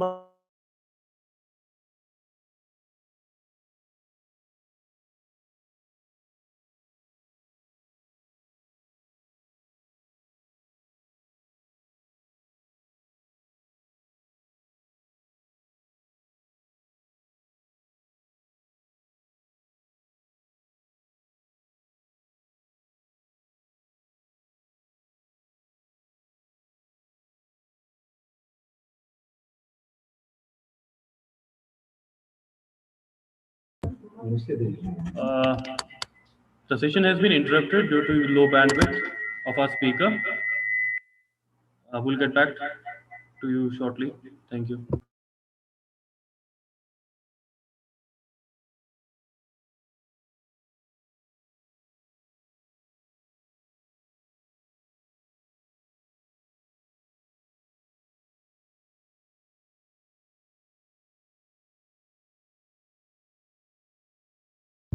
Please stand by. The session will resume in a short while.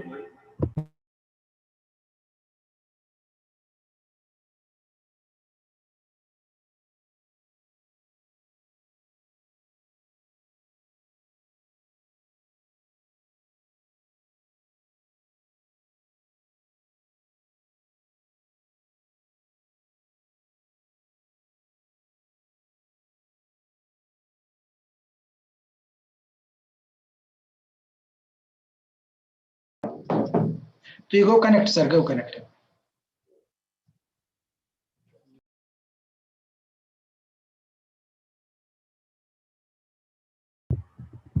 Sir, kindly unmute yourself. Okay, no Yes, problem. sir. It Yes, sir. happens. Yes, sir. Happens. So we were talking about Nasreen Ali's opinion. She also examined, and Nasreen provided some interesting insights, but she seems to have relied on a limited sources for a major portion of her argument. Yet her study undoubtedly performs a very valuable service, I would say, for Kashmiris both sides of the border, I would say, both Indian as well as Pakistani side, whether they come from Indian administrator or Pakistani administrator. She has succeeded in bringing about what she calls Kashmiriness into the center of the diasporic political arena. Even though very little of Kashmiriness has survived, of course, there. Some other scholars define Kashmiriyat as an abstract noun that signifies origin or affiliation to Kashmir, literally referring to Ithasa being Kashmiri. However, little agreement exists over the term, though many have striven to define Kashmiriyat. For many in India, Kashmiriyat is the symbol of common culture devoid of religious connotations. We have interesting scholar and former MP also, M.J. Akbar, a reputed journalist, of course, who says Kashmir is close to eternal concept. He feels that lately it has become important for separatist organization Jammu and Kashmir to claim that they are its true custodians. We are not bothered who is custodian. The custodian could be every Kashmiri. Organizations arguing that J&K should become independent or belong to Pakistan refer to Kashmiriyat to lend force to their ideologies. That we have already discussed because we have provided the viewpoints of both the groups, the Hindu radical and the separatist are both the sides. All these generalizations we find they tend to define elements of Kashmir's regional culture. Regions as well. But then what is so specific and special Kashmiriyat? Whilst the literature on Kashmir has provided strong, if not unequivocal support for existence of the concept of Kashmir, the notion, except for Madan's and Khan's arguments, seems to have been used without, making much of connection between people and their land. Most of the scholars seem to have little attempts to relate circumstances that brought this phenomenon into existence. because none of them are going, say, pre-14th century or even post-14th century. They are only grouping around the modernity and talking of Kashmirian. That's not the case. And these relationships of people and the region, they evolved over centuries with hierarchical character of their linkages and both in and outside the region. So Kashmir does not only mean simply a harmonious relationship cutting across religious and sectarian divisions or pluralistic tradition, but it's a far more wider concept that has grown over centuries of historical processes that the region of Kashmir has embraced both within peace and turmoil. Kashmiriyat is not mere concept, but an institution with societal, political, economic, cultural currents and undercurrents. It is only unique to Kashmir and it has no second model in any other region. This is specificity of Kashmir region and has evolved as a result of special circumstances that are rooted in centrality of Kashmir's topography. Because if nobody would have come from outside, we had nobody to tolerate, we had nobody to assimilate, we had nobody to subject his dominant identity to Kashmiri identity. Therefore, the immensity of distances has never restricted Kashmiris from traveling to far places. This region has always been surrounded by world's greatest civilizations, such as China, Persia, Iran, Central Asia. From this side, India. These civilizations always interacted with the region's population and culture, but did not and could not overwhelm. You see, one of the interesting things is this has to be very carefully studied, that they have interacted, we have interacted with all civilizations, but that we have not allowed any particular civilization to overwhelm us. That has to be always kept in mind. To overwhelm the region's character in any manner, irrespective of small size of Kashmir and the number of people who migrate into Kashmir and inhabited it from time to time. All these forces facilitated growth of an integral personality of Kashmir that imbibed varied socio-religious, political, regional, and cultural trends that were assimilated and reworked by Kashmiris in evolving its indigenous model. The radiance of Kashmir has been very wide in terms of assimilating and imbibing varied influence, as I said. The Greeks, the Arabs, the Europeans, the Persians, the Central Asians, the Chinese, and variety of other Indian side also, Afghans, Tajiks, Mongols, Tibetans, Kazakh, Turk, you know, Therefore, it cannot be doubted that the tenacity of local tradition in Kashmir due largely to the isolation secured for country by its alpine position. This is what M.A. Stein says. He says it cannot be doubted at all that this tenacity of local tradition in Kashmir is due largely to the isolation secured for the country by its alpine position. Nothing is more instructive in its respect than a comparison with territories of ancient Gandhara, Odaina, or Punjab plains. These regions so rich in ancient Hindu sites. You can see even Stein understanding Kashmir, who spent 12 years there, in fact, before going to Central Asia. He gives an interesting parameter here. He says that if you compare it with Kandahar, Gandhara, the Afghanistan region, or to Punjab plains, they may have everything, but particularly devoid of local, they are both of them are devoid of local traditions. You see, let me give you an interesting example. We have the Aryan tribes or Iranian or Central Asians coming to Kashmir. Now, if you look at whole of Central Asia, you do not find big rivers like Kashmir. You do not find frequent availability of such rivers in Kashmir. Therefore, our myths related to water are not available there. There is no tradition of attached to water. So likewise, if you look at Punjab plains, he says his means to say that Kashmir's tradition is far more richer than an Afghan tradition, than a Punjabi tradition. That's why when people from outside came, there was something richer in our traditions and they accepted them as the predominant, and their own ones was belittled in the process, or rather that was assimilated into it. Kashmiris of all religious and political shades always strengthen these local traditions by constructing temples, matas, shrines, ziyarats devoted to their respective deities and saints and heretics. They always express their pleasure and shared their pain by almost regularly acknowledging presence of these daily, saints and local ziyarats. Every Kashmiri has its own set of heretics. This continues down to present day when due to migration, when Kashmiri Pandits migrated to Jammu in larger numbers, instead of getting influenced by the mainstream Hinduism, look at this tradition. Where does the Kashmiris start? When they would get influenced by the mainstream. They did not get influenced. Instead, what they did, they carved out the institutions. They preserved their pattern and a brown, grounding their theistic and heretic culture, I would say, heretic culture rather than theistic, in Jammu as well, be it in the shrine of Mirza of Hangloo in Nagrota, for example. You know, Kralabab in Udampur, Kheer Bhavani in Tulumula, now in Janipur, Jammu, Gupapur's ashram in just next door here in Udayawala, Puri, or Lekhvanju ashram in another locality in Jammu, Nandakishwara Sopor in Akalpura. Likewise, all these heretic traditions were grounded here. Otherwise, there is a mainstream Hinduism. Why don't you become part of it? I have not seen Kashmiris going to what is called not Raghunath Mandal alone. There is also some other this one, which I somewhere quoted here. They did not go to the tirthas or ziyarats of Jammu, for example. I don't find even Kashmiris going to Pir Mitha, for example. Kashmir is that self-contained and externally and richly endowed superiority of socio-religious, spiritual, and cultural institution of a small community of Kashmiris of all religious shades that originally inhabited Kashmir. It is this superiority that has overwhelmed and assimilated social, religious, cultural traditions and traits of greater culture surrounding Kashmir.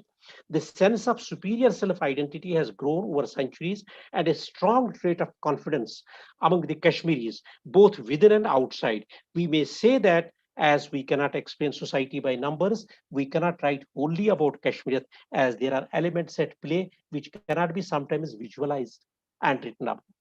Although climatology, geography handicapped the region's material culture, but those factors enabled the growth of mutual dependency between the groups of Hindus and Muslims, where craft production, agriculture, artisanry, peasantization, whether it was artisan or peasant, the fitness of art has always been more predominant.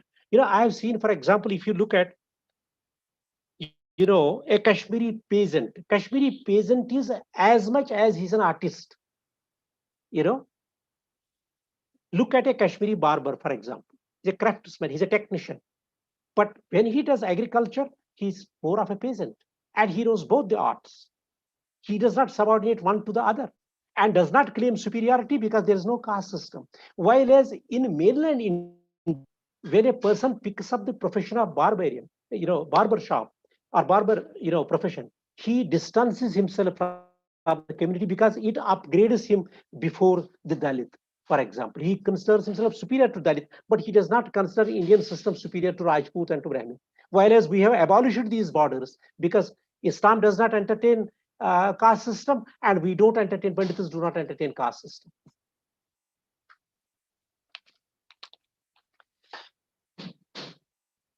And we have been also looking at, the solution to our problems at each point of time. I am again quoting here, despite evolution of varied religious and other ideologies in various neighboring and distant regions in Kashmir was never permanently influenced by any of them to the extent of eliminating the presence of local tradition. You see, all religions came, Buddhism came, Shaivism came, Islam came, but we allowed the local tradition to be predominant even today. Let me give you example of earlier times and of contemporary times. While doing so, they believed in super awakening of self. Kashmiris are not simply religious, that they are more of, in fact, they are a degree super spiritual. To them, spirituality comes first, religion comes second. To rest of the world, religion comes first, religion comes second. It's by chance that if somebody in the rest of the world transcends to spirituality, that's a different thing. But we are spiritual first, then we are religious. We believe in religion because of spiritual essence, while others don't believe, or they may transcend to it, but they would go first to religion. So while doing so, they believed in super awakening of self, where scriptural part of religion was generally ignored. Such absolutist and theistic views were always reinforced by Kashmiri Sufi poets. Krishnaju Razdan, Shams Fakir, Wahab Khar.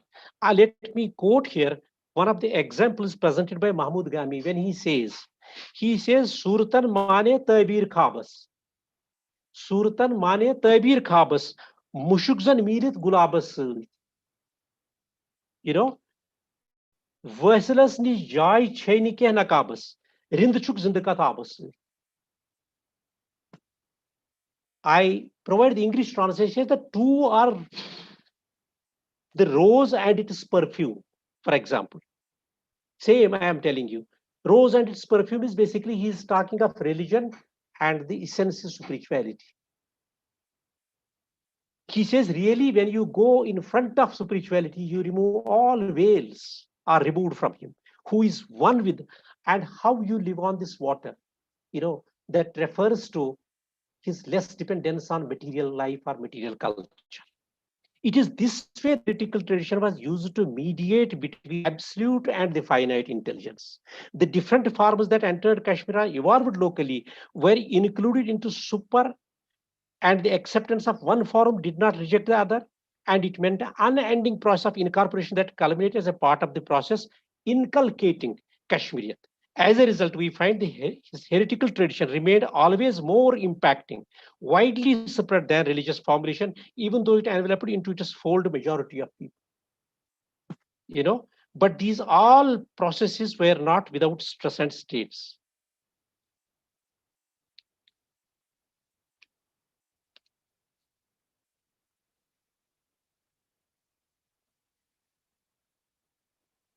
I'll just give you, you see, if you further, I emphasize this heretical tradition because this is the bedrock of Kashmiriyat, which has always kept it alive. This is what teaches us tolerance. This is what teaches us compassion and so on. We find that this continued to be very strong at popular level, irrespective of the fact that Quran recognizes the presence of God and his Rasul, the Prophet Muhammad, peace be upon him. Kashmiri Muslims did not find any contradiction in recognizing or acknowledging the power of these saints, rishis, dervishes as supreme.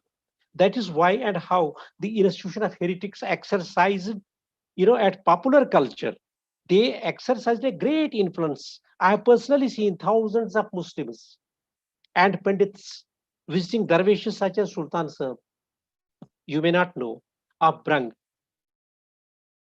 Swan Sahib Jassu, Ahad Sahib of Sopur, Sajidat of Kazikund. And if we keep on counting, there are lots and lots of them among the Hindus. Lakshman Ju in Nishat Ishbari, Kam Sahib, Jal Sahib, Rishpir, Rishmol, Batmalu Sahib, Mansha Sahib, a host of others spread all across the valley to invoke the blessings on various occasions. For instance, when the maturing of crops is threatened by excessive rains. I'm illustrating one interesting example here. You look at the history. You know, Quran provides solution to all problems of injustice if we read. Likewise, Mahabharata or Bhagavad Gita, not Mahabharata, Bhagavad Gita provides solutions if Hindus read.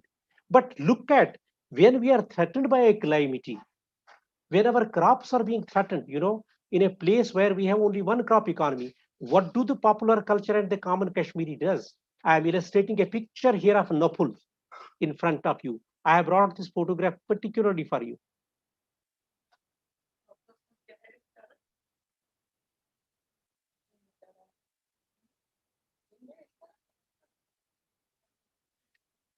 This is a picture of Napul. Napul means, it shows a tradition of Napul was strong in 19th century. I would say even during my period of stay in Kashmir, it was very strong. That's what people would, seek answers, in fact, to their problems of injustice. So Kashmir has gone various, it has undergone various trials and tribulations, but each time has finally re-emerged forcefully. But unfortunately, in post-partition phase, Kashmir has increasingly come under attack both at the hands of India and Pakistan. The two nation states, instead of using it as a bridge, have disfigured it, and hence this situation has arisen where one finds that for the first time in the history of Kashmir, Kashmir is threatened. In post-partition phase, the Indian polity has tried to incorporate Kashmir into mainstream Indian culture, which has proved incompatible in providing an adequate space to the region's polity and culture, and has adversely impacted socio-cultural religious life of Kashmiris, particularly from 1953 when Sher Kashmir was put behind the bars, the main architect of Kashmir, uh, which has not been explained till now. It was constantly subjected to varied nationalist and communalist models as a part of process of incorporation, both at the hands of Kashmiri and mainstream Indian politicians. The government of India worked at its transcendent strategies and applied them to Kashmir without taking into consideration Kashmir and Kashmiris, but it only responded to varied approaches that Pakistan adopted towards Kashmir. Pakistan has constantly worked by clothing its political agenda within religion and succeeded to a greater extent in distracting Kashmiri from the Kashmir, which has had very dangerous consequences for the rest of the Kashmiris.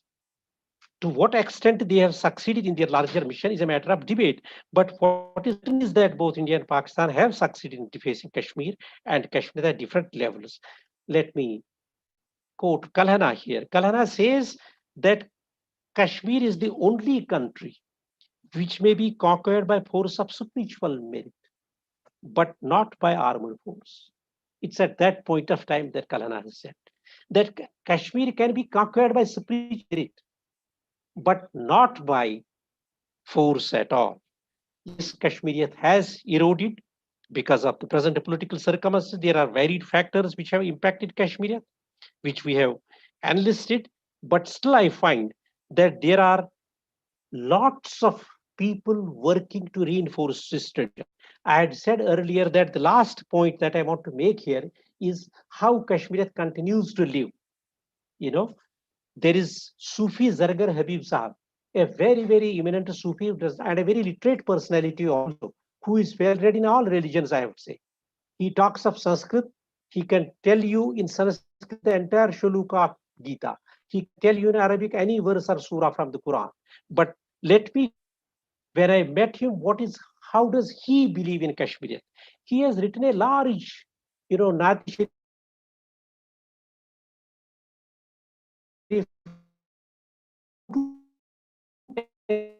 spiritual. Sorry, sir, your voice is breaking down. So your voice is breaking down. You can close your video थोड़ा बहुत. Sir आवाज नहीं आ रही है, आवाज नहीं आ रही sir है. वीडियो थोड़ी देर बंद करेंगे. This Abad Khanas. It's okay. Okay. Okay, sir. Can I close? Is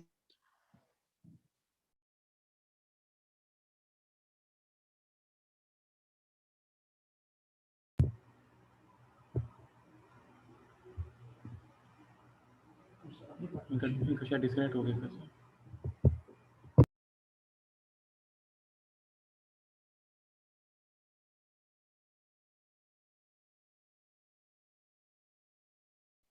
hello. Yes, sir. Just in 5 minutes, I'll close. Sure, sir. No problem, sir. No problem. Okay.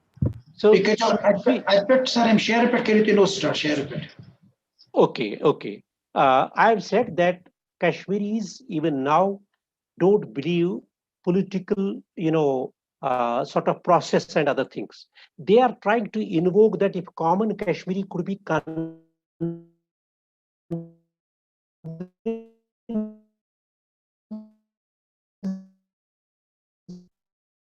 both the Hindus and Muslims. Zargar Habib is Wushto Pannis Abad Khanas. He's talking of present day, Kashmir. Wushto Pannis Abad Khanas Ganj Chui Manz Varanas Lolo. Pak Salilig, na Pak Panas. Pak Salilig. Pak Salilig. That we have begun to feed ourselves. Na Pak Panas.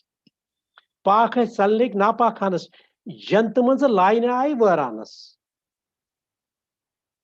When you panas nish jalad insanas, try to invoke a human being within yours. Ganchi mas varanas lulu. At another place he says, Sarni panni by verse Sarvi panas vaino bean. Shuma ashikan ka mazhab deen. Go at Gawa at shu nabi nazneen. Shuma Ashkan ka mazhab deen. He is saying that basically at present moment that we have been basically distanced from spiritual ethos, even though we make large claims, both the communities, of larger religious genre. We go to all Sufi establishments. I don't think Kashmiri Pandits were going to so many ziyarats in India, or Kashmiri Muslims were, so many of them were going to Umrah. I remember my childhood, for example, in my entire village, dominated by Muslim village was there. Not a single family had a Quran Sharif. Not a single Hindu family had a Gita. But they were living peacefully. They were very mature. They were very spiritual.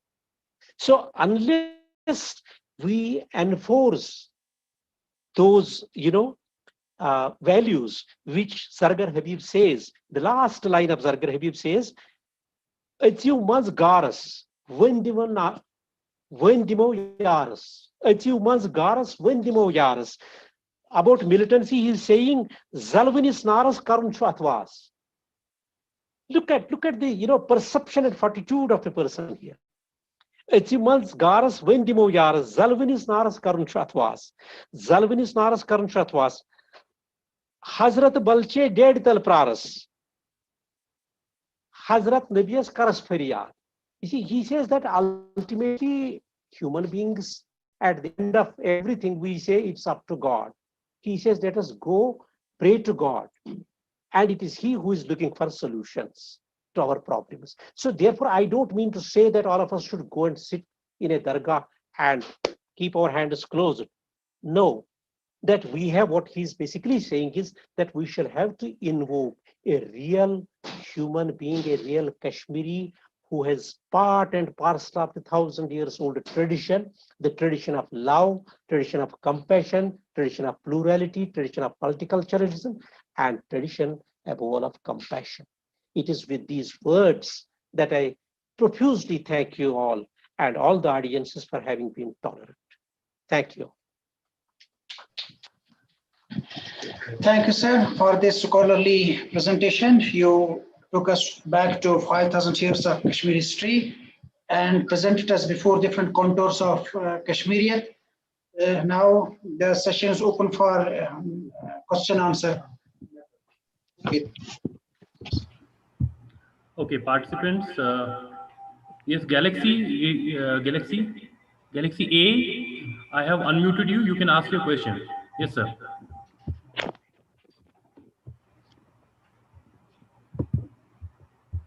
Yes, sir.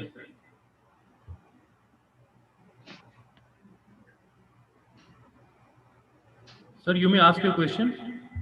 Yes. Please feel free to ask. Are you telling it to me? Yes, sir. Yes, sir. Yes. I have unmuted you, Rabindranath. sir. No, sir. Rabindranath? Huh?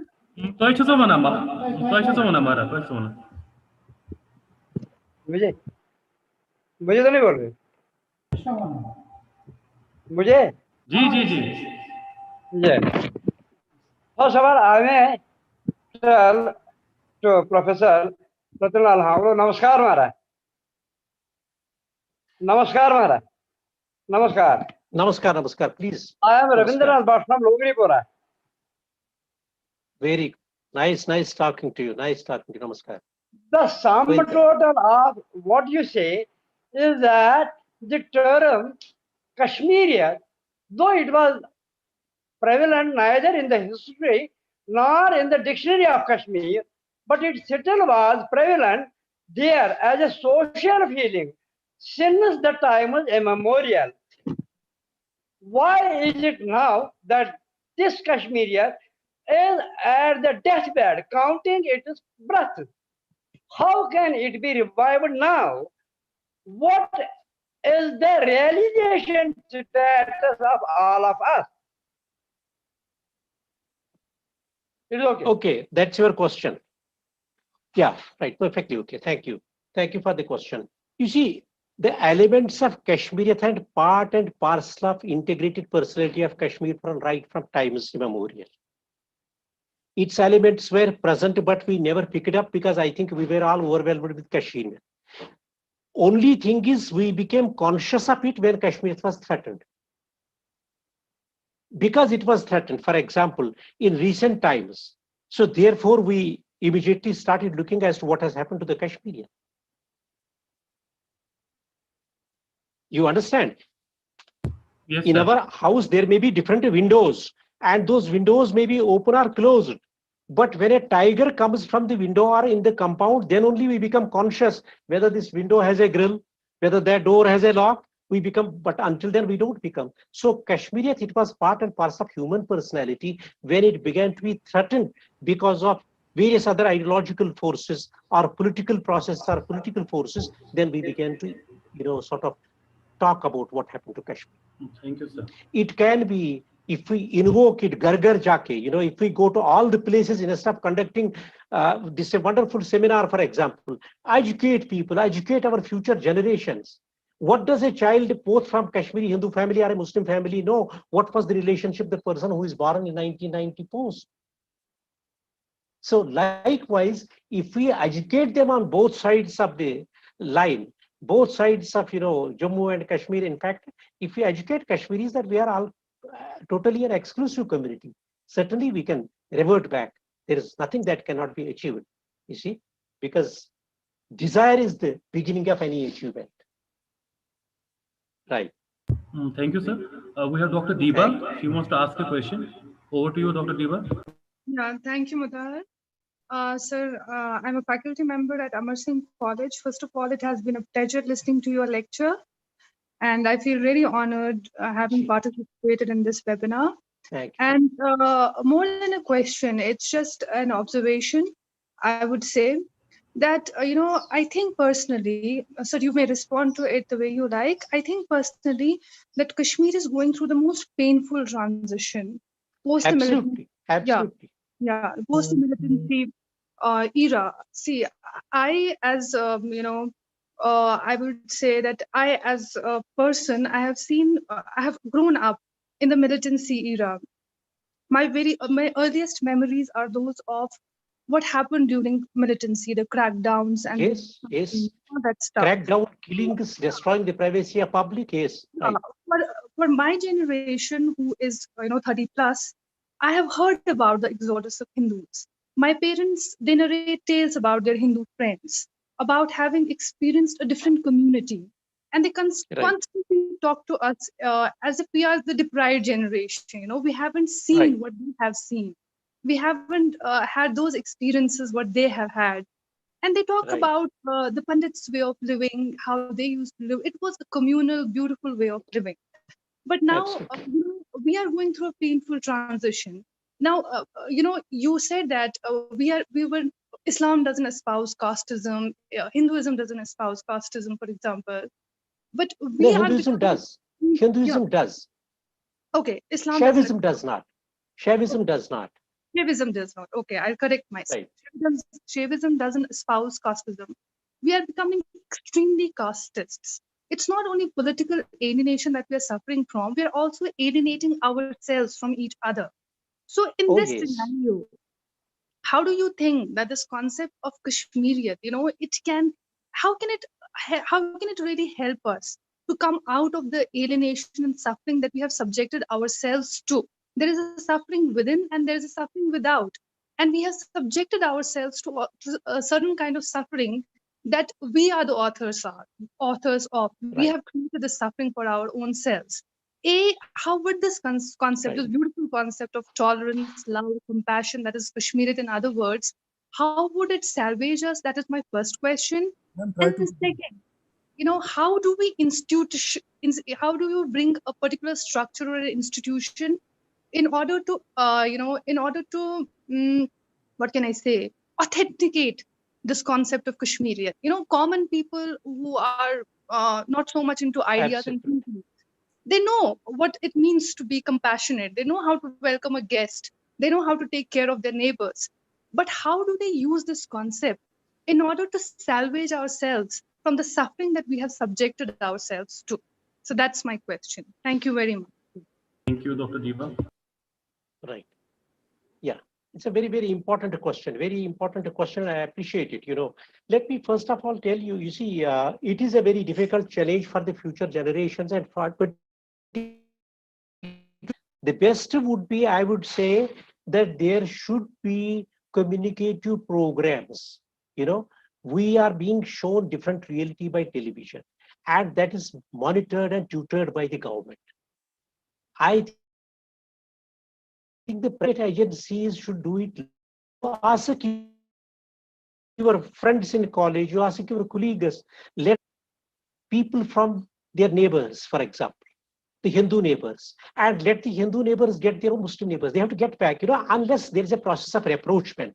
Rapprochement from ancient times, I would say, has been the great healing touch. Look at, for example, when Islam was growing and there was a lot of opposition to it by various heretical traditions, of which Bayazid Bastami, Al-Haj Mansour became the victims. Ultimately, when rapprochement took place, Islam has grown. Likewise, Kashmiriyat can grow when there's a rapprochement between the communities. The unfortunate thing is the government is completely absent about it. They would make teen ko tera, in fact, for their own rule. So that kind of structurally, it can be instituted. You see, when we look into this literature and when we imbibe this literature, when this is explained to common people, then only we can, tradition would be totally lost. You are absolutely right that you are compassionate towards your neighbor. Say, I am compassionate towards 10 Hindus, but I should be compassionate towards Muslims. A Muslim should be compassionate towards Hindus. That is the real. It's not a big thing to be compassionate within the single religious community. The compassionate being to tolerate, because Kashmiri principle is that we tolerate other religious sects, we tolerate other cultures, likewise, and then we keep on assimilating from each other. So if some effort is made, I am sure 100% that it will be.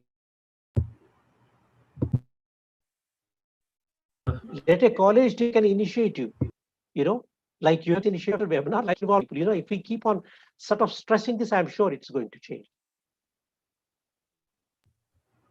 So, Okay, sir, thank you. We have a question from Asra Bazaz. You may unmute yourself, Asra Bazaz. Okay.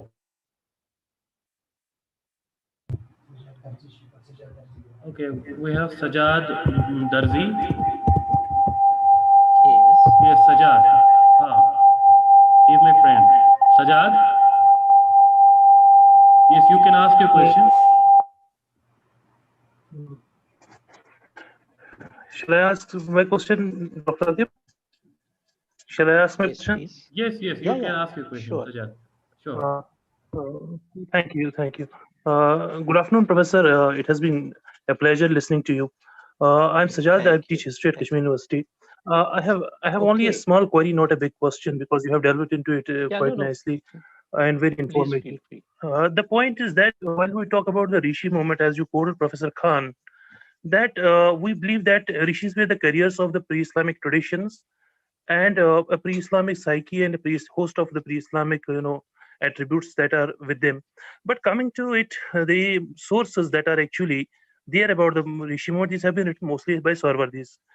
And while going through these sources, one finds a dominant impression that the Sarvardis tried to paint them as the strong, rigid Muslims. How to resolve this exactly? A kind of we have a confrontation between the sources and the perception. Absolutely. Thank you, sir. You're right. You're right. Let me tell you, interesting question. If you remember, I delved on this point when I said that Kashmir has not to be compared to the Bhakti movement or Sufism of India. Right. You see, we have a Sufi saint, for example, we call it, I would call them more Sayyids rather than Sufis. For example, Sayyid Ali Hamadani, Mir Muhammad Hamadani, where is the question of Sohrawardi is there? It is basically some of the people who are trying to compare it and bring it, that when we compare them, Rishis have a different thing. We have to emphasize that our Sufism is Rishism, basically. I mean, Rishi is a Sanskrit term. But if you look at the continuity of them, for example, for you see, you are going to one of the shrines, for example, we have Manshasar. Now, Manshasar is not, nobody talks about whether he's a Sohrawardiya, Chastiya, Bukhari, Falani. Nobody is talking about that. They just go to seek solace there. I think we have to certainly, Kashmiri Sufism, you see, Kashmiri Sufism, I would say, needs to be a little more corrected in the sense that it has to be studied.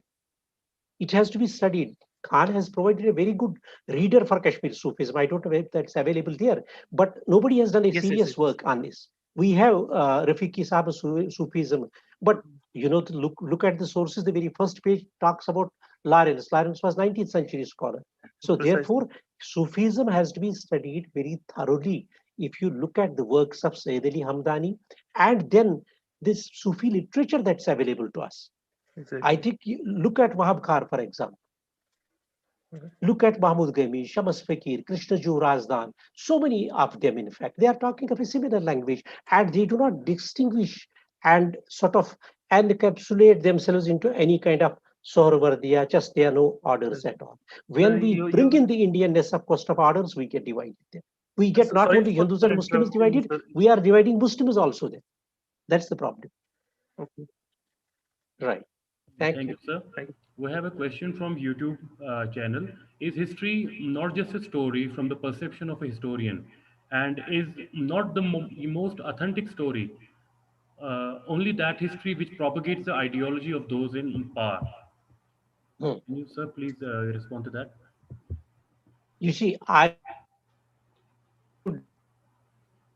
history is a branch of knowledge that educates us about the past and present. And also between the past and present, there are various transitions in every age that educates us how a human society has transcended from one generation to another generation. Yes, absolute objectivity would be never available at all. There would be certain biases, there would be certain prejudices and all that, you know, there, because absolute objectivity is not, but the have to guard against subjectivism if they want to provide better. Thank you, sir. So we have so many questions regarding the abrogation of Article 370 and 35A. Would you like to comment Sure. about Make the them. Kashmiri? Thank you, sir. Yes. Thank you, sir. Absolutely. So many questions. No Thank problem. you, sir. And I would request you later also that send me, they would be useful to me in future studies also. Will certainly correspond to them, but if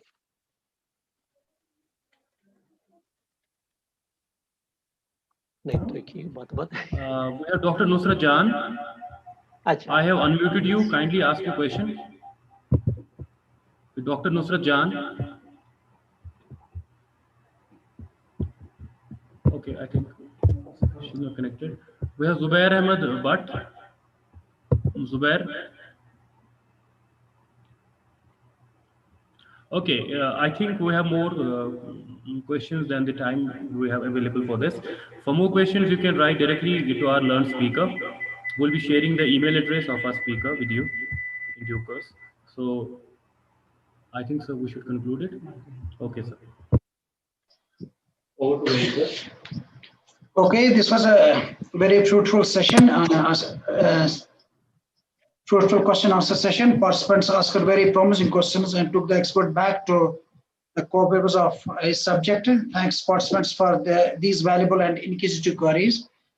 Now we are concluding this session, and before we leave this learning platform, I, on behalf of the principal of the college and IQC of the college, would like to extend my profound vote of thanks to Professor Hangloo. He spared his valuable and precious time with us and deliberated upon the various dimensions of this very popular theme. I hope your good self will positively respond to our requests in future too, sir. I also express my gratitude to Principal Amar Singh College, Bashir Ahmad Rathar Sahab, for his loving patronage and concern for the students and institution. My vote of thanks are due to the participants who patiently attended this session and added to its beauty. We had received more than 1,100 registrations for this session from different corners of the world. I am thankful to them all. It's a matter of encouragement and jubilation for this institution. I also extend my thanks to the technical team and co-host for they made this session successful by providing technical support. Dr. Mutar and Professor Ishfaq put their best to make the event successful. Thanks a lot for your zeal. Coordinator IQAC, Dr. Nazir Ahmad Bhatt, has coordinated the event so nicely. Thank you. Last but not least, my thanks are also due to my dear colleagues, teaching as well as non-teaching of this institution, who in one way or the other lent their support to and contributed for the success of this webinar. With the permission of the chair, may I now conclude the proceedings of this excellent and outstanding webinar. Thank you, Professor Hangloo Sahab. Thank you, Principal Sir. Thank you, participants. Thank you, co-host. Thank you all. Goodbye. God bless you. Thank you. Bye. Thank you, sir. Thank you, Professor Hangloo, sir. It has been a pleasure. and such a great learning experience. Thank you. So listening kind of to you you. for this. We'll be sharing the feedback form in a while in the chat window as well as on the YouTube channel.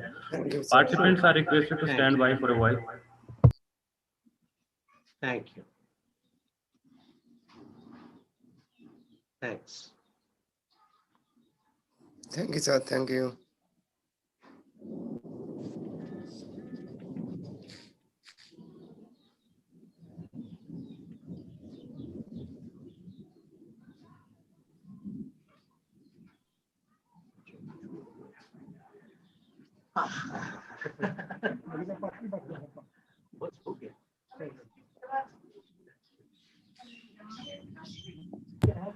I have shared the feedback form in the chat window. Kindly fill in your details correctly. Your name, your email address, your affiliation. All these details will be reflected on the certificate. Thank you. Okay, sir.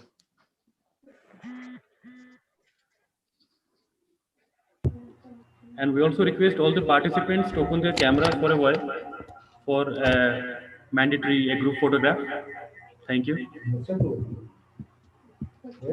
Yes, sir.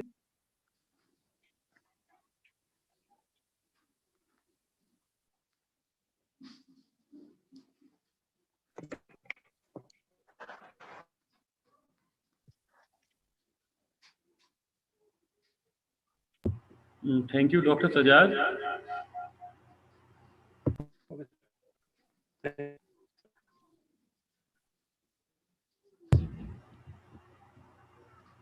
It's so good to see you.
Okay, so we have shared the feedback form both in the chat window as well as on the YouTube channel.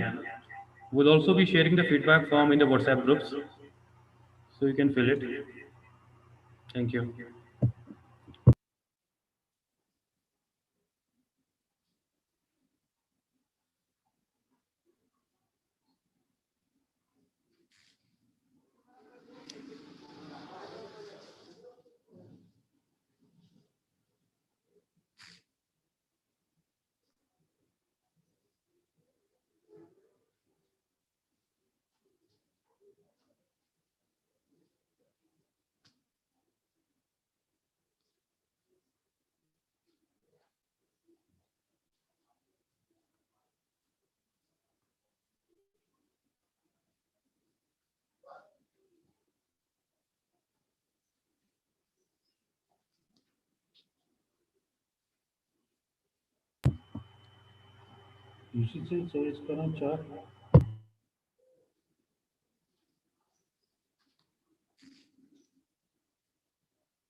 We'll be sharing the email address of Professor Hangloo in the chat window. So if you have some unanswered questions, you can send those questions to his email.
So we hope all the participants have received the feedback form.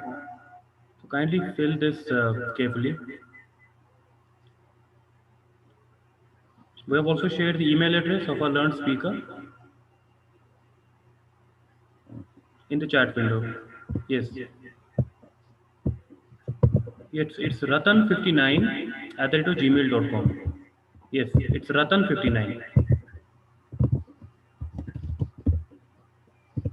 Yes, I'll write it once again. It's ratan59 at the rate of gmail.com. Thank you.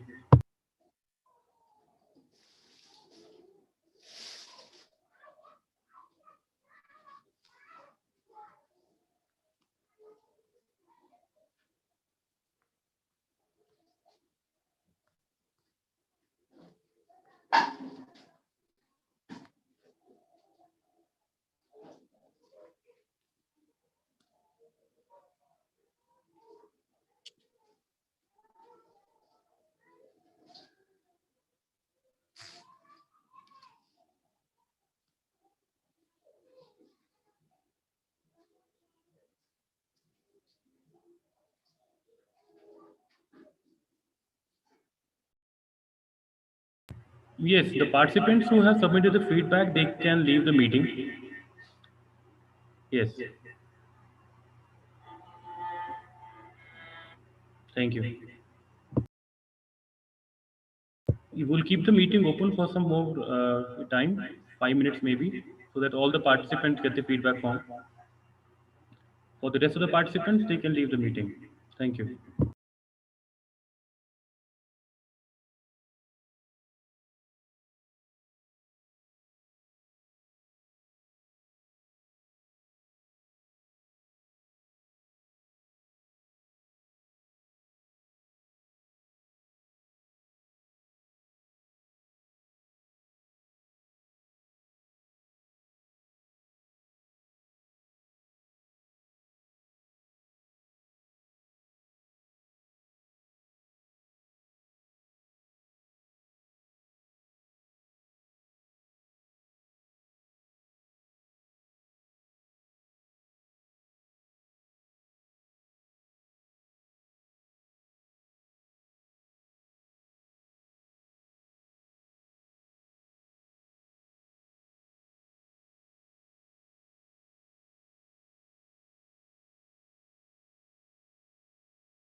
So we hope all the participants have filled the feedback form. So on behalf of Internal Quality Assurance Cell, Amar Singh College and Department of History, I thank all the participants for their participation in making this webinar a success. Thank you very much. We'll be closing the meeting now. Thank you.